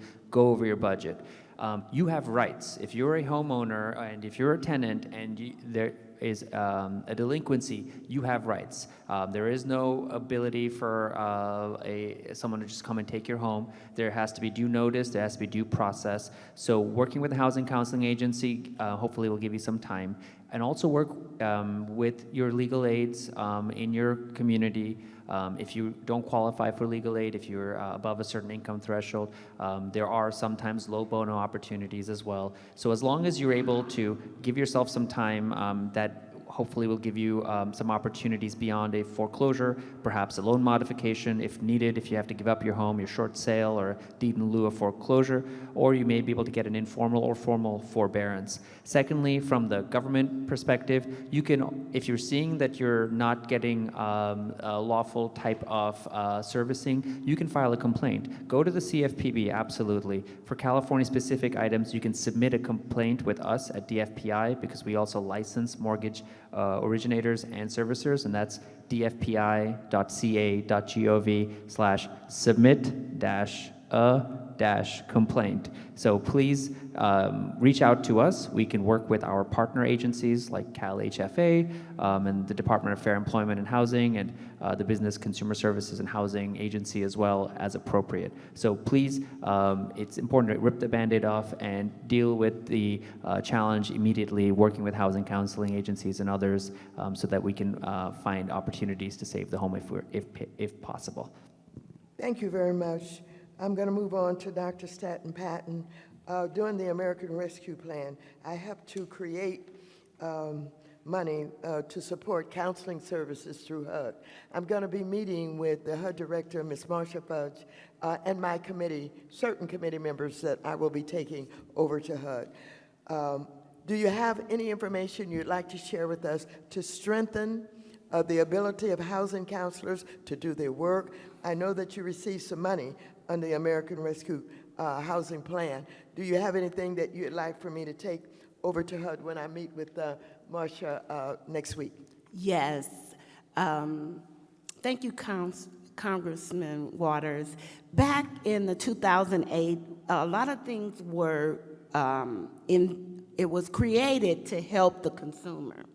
One was Hope Port, which was a portal where they submit the modifications. That portal, it held those banks and lenders accountable for that modification. When you fax it to them or email it to them, they act like they didn't get it. But with that whole portal, you submit it through there and it was accountability. I like to see that come back because what's happening is we had an elderly lady that was offered an option. Her option was a deed in lieu of foreclosure.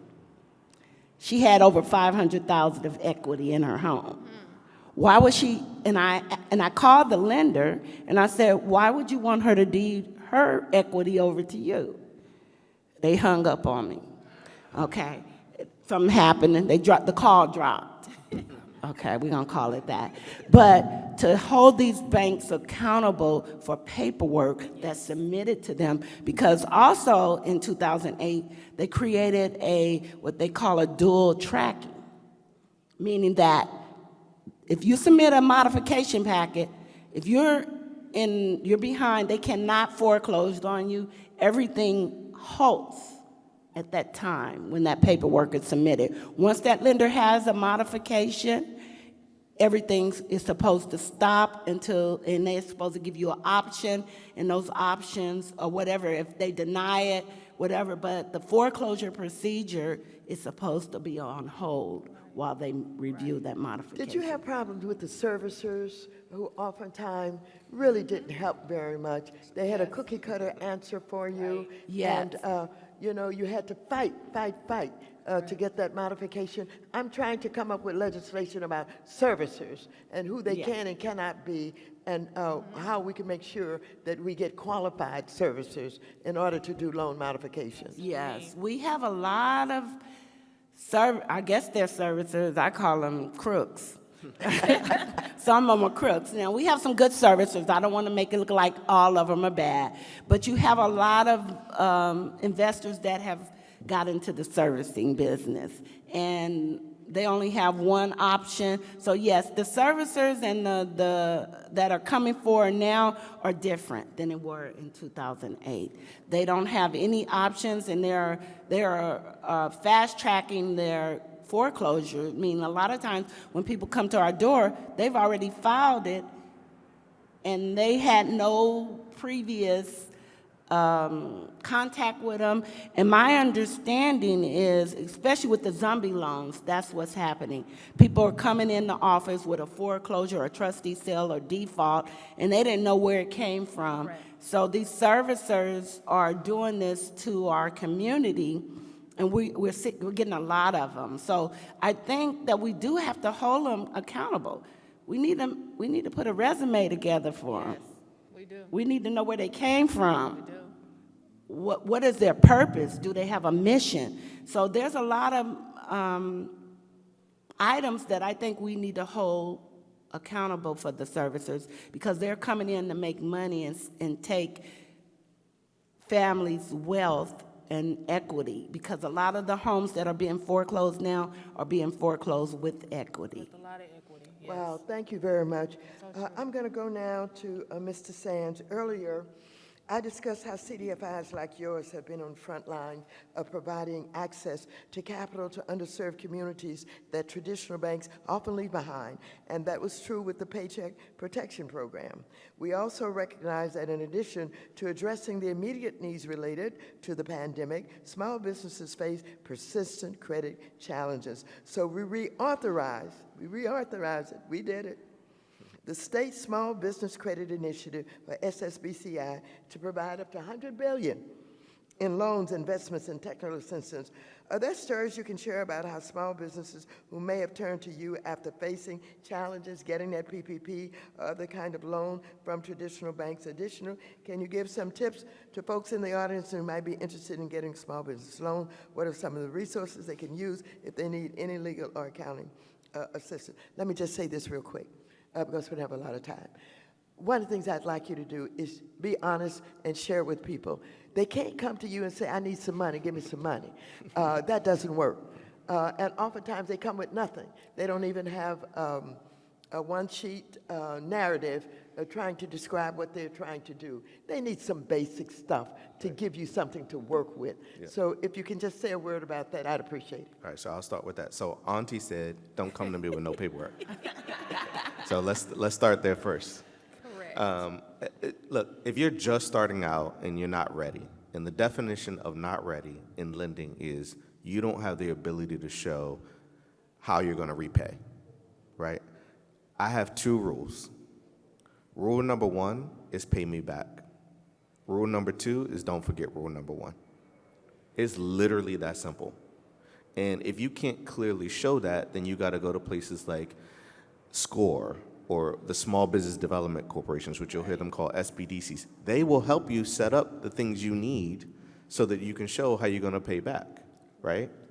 Now, the programs that Congresswoman Waters is talking about are loan guarantees, because we recognize if you take a moment like this, and you guys have heard of things like Infrastructure Reduction Act and Inflation Reduction Act, or let's bring it closer to home, FIFA World Cup, Olympics. There are programs that where you have people saying, we're going to let minority businesses participate. And you all are sitting there saying, how am I going to participate? Right? Either I got a new business or I got a business that can't do $1 million contract or can't do something like that. It's our job as CDFIs to try to figure that out, mixed with the programs like SSBCI, so that we don't put too much money at risk. We're there to kind of connect those dots for you. But the first thing you got to do is you got to get your paperwork together. I can't help you if you haven't filed with the Secretary of State. I can't help you if you don't have a contractor's license. I can't help you if you don't have a business plan or pro forma, because I don't know how you're going to pay me back, right? So the first thing we need to make sure is that we get the paperwork together, and the resources I just told you, SCORE, Women's Business Center, Small Business Development Corporation, most of their services are free, and I say most because every once in a while they bring in a guest speaker, and then they just charge you $10. But that's where you got to start, and then when you come to us, we will help you. The simple answer for where you apply is Lendistry.com. You already heard that we can't approve everybody. Our goal is to mix programs and lending standards to figure out better ways to approve as many people as possible. And that's what I think we've done a really good job of at Lendistry. Well, thank you very much. Give the panel a big round of applause. I'm going to take two questions for the panel because these are alternative resources. If you have a question to any of them based on what they've talked about, whether it's counseling, whether it's consolidated, whether it's Lendistry, whether it is Alvey, please raise your question right now.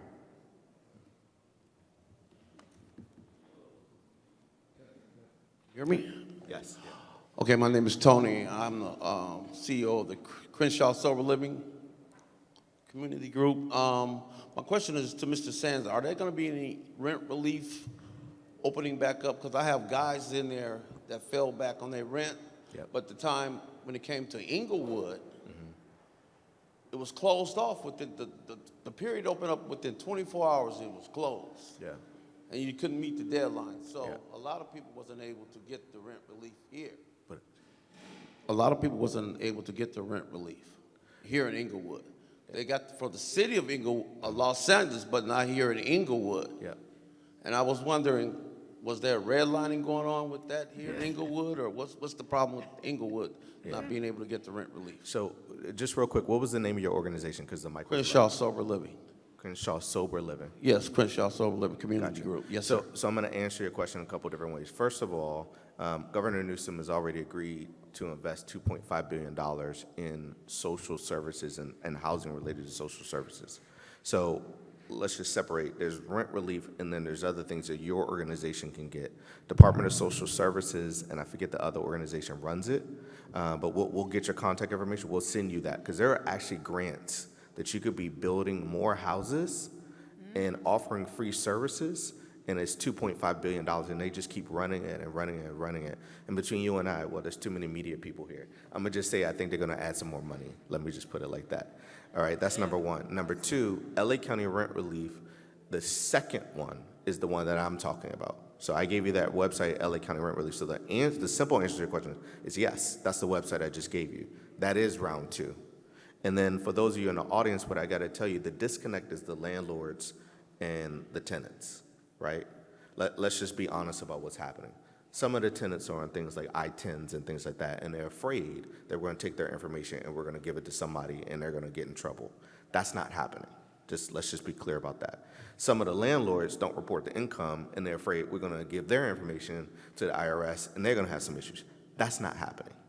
We're just trying to get the rent relief money out there. But we need to make sure that we're clear in the rent relief. One of the biggest issues with the money not going out, and I already said this, we're gonna have to get the money back if we don't get it out, is that we can't get the landlords and tenants to just agree to put their information in so that we can get more money out. I'm not necessarily saying that's the Inglewood problem, right?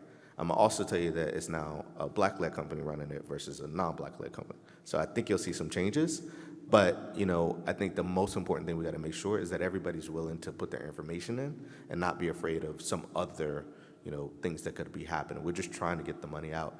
LA County Rent Relief is the website. Yep. Okay, we have one more over here somewhere. They're pointing. Oh, there you are. Hello, greetings everyone, good afternoon. Congresswoman Waters, thank you so much for the platform you're doing here and so much that you also do every place. You have been doing it for so long. I had the privilege of being with you at a veterans homeless project adjacent to Gardena about 7 years or so ago, and you were there when they opened up the place right on Vermont that helps the people of the military who found themselves homeless and indigent for whatever reason. So thank you for the grassroots and the tall trees of work that you've done for so long. Amen. So now I'm here also with my son, political science student in college, City College, my daughter, Sky, who's also in business administration. I would like to know from your panel, and my son really wants to pick your brain as a political science student in college. What programs for you? I do represent Power Source Ministries of Gardena and adjacent to Los Angeles. What types of programs are available? Again, I would like some clarity on some of your programs from you two gentlemen regarding the faith community of nonprofits and what things are available to them, because largely faith community-based business is still business. It's just nonprofit and religious-based. So if we could get information from you guys on how some of the wonderful programs you mentioned could be put in closer proximity to people in ministries and organizations as such, I would really appreciate that, or information to follow up afterwards. My children also serve in my ministry as a CFO and as executive secretary, and I brought them here today because we are voters.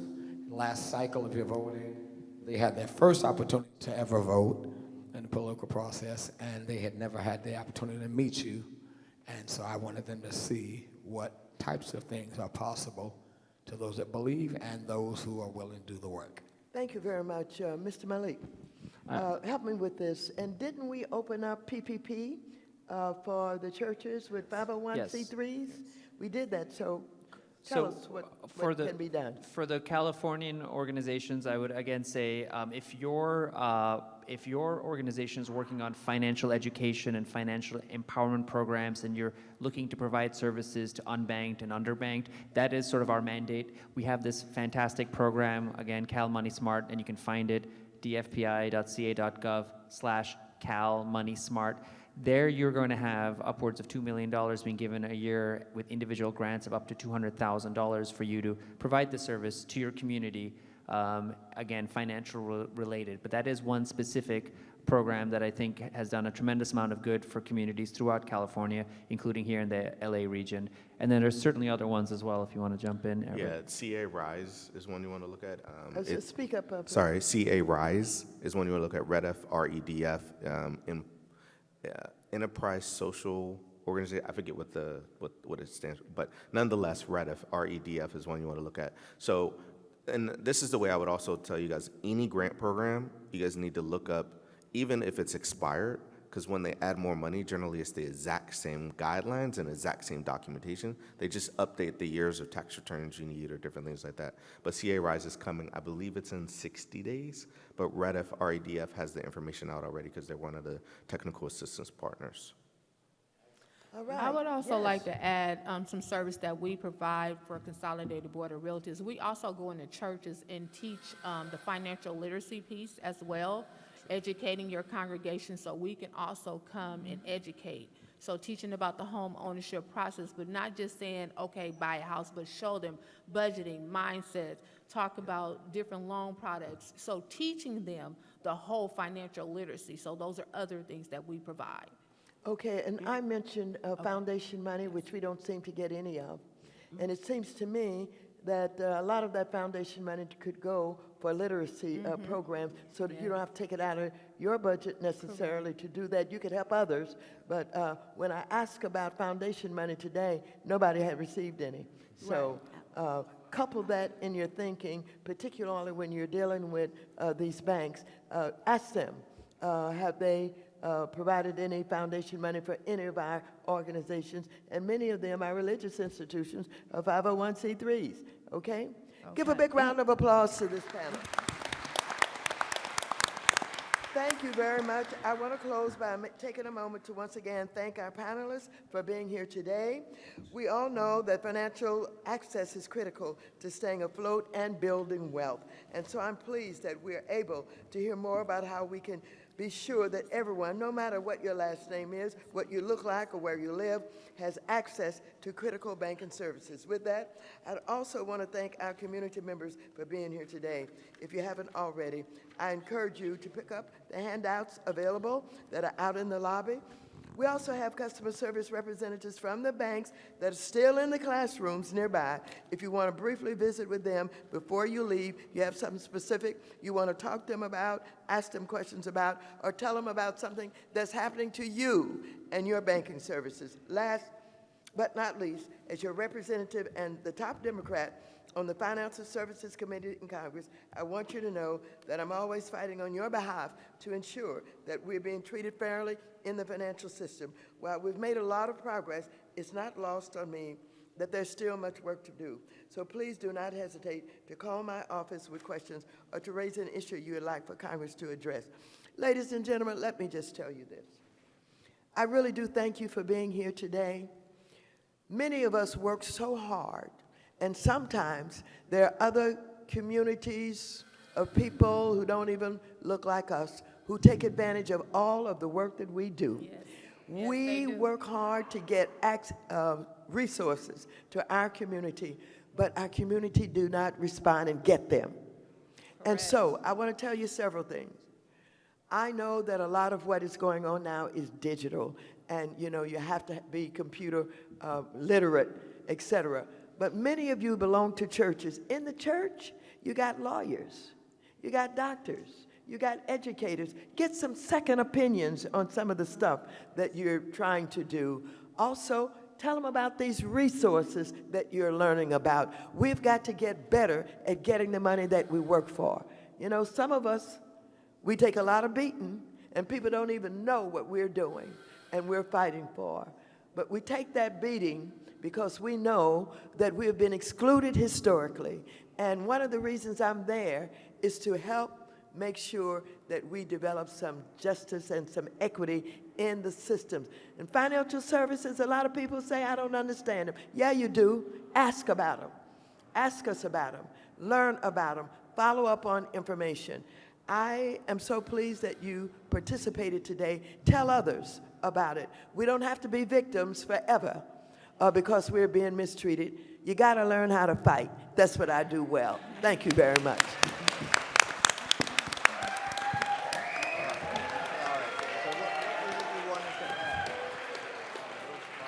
Thank you so very much. We still have some counselors, is that right? Yes. Where am I? My staff, I want to tell you who my staff is. Hold on one second, because they've been working very hard to ensure that this town hall would take place, and they're here today. I want you to start. Come up on staff real quick. Staff, run up on here real quick. Glenn Sears, where's Glenn? All the way from Washington, D.C., who's been working for weeks on this town hall. Chelsea Criddle, who also is an expert in this area. They have been working with me to pull all of this together, and you can call our office because we can respond and we can direct you to other resources. Blanca Jimenez, who runs my district office. Blanca, come on up here. And they have to make sure that all the work is done on the ground level to get this information to you. Hamilton Cloud, who you've seen in the audience all over, he was the head person in the district office to make sure that this town hall takes place with all that he had together and all he had to do. Aisha Evelyn, where is Aisha? Please come here. One of our younger people in the office who does consumer complaints. Give her a round of applause also. Terry Nicholson, who's oftentimes the first voice that you will hear, and you got to explain to her why you're calling. Don't assume that she knows why you're calling and you're not giving her the information. She can't direct you to the right person unless you tell her why you're calling. Give her a round of applause. Nate Woodard, who is everywhere making sure that we're in contact with all of the media. We watch what's going on in the media. Most of the time, you don't get the information. You don't even know what I do. You don't know what the financial services is. You don't know that there would not have been PPP unless I made PPP and the money that went to our small businesses. That's why I fight the banks who messed over you with PPP, because I originated that in my committee. Volunteers, David Jimenez and Gabriel Mitchell, give them all a big round of applause. Thank you, thank you, thank you. Take advantage of the counselors that are still here. And don't forget, let's fight, fight, fight what is right for what is right. Thank you. Thank you. You got time for a picture real quick with Rambo? Yeah, sure. Yeah. Right here with the panel. Okay, with the panel.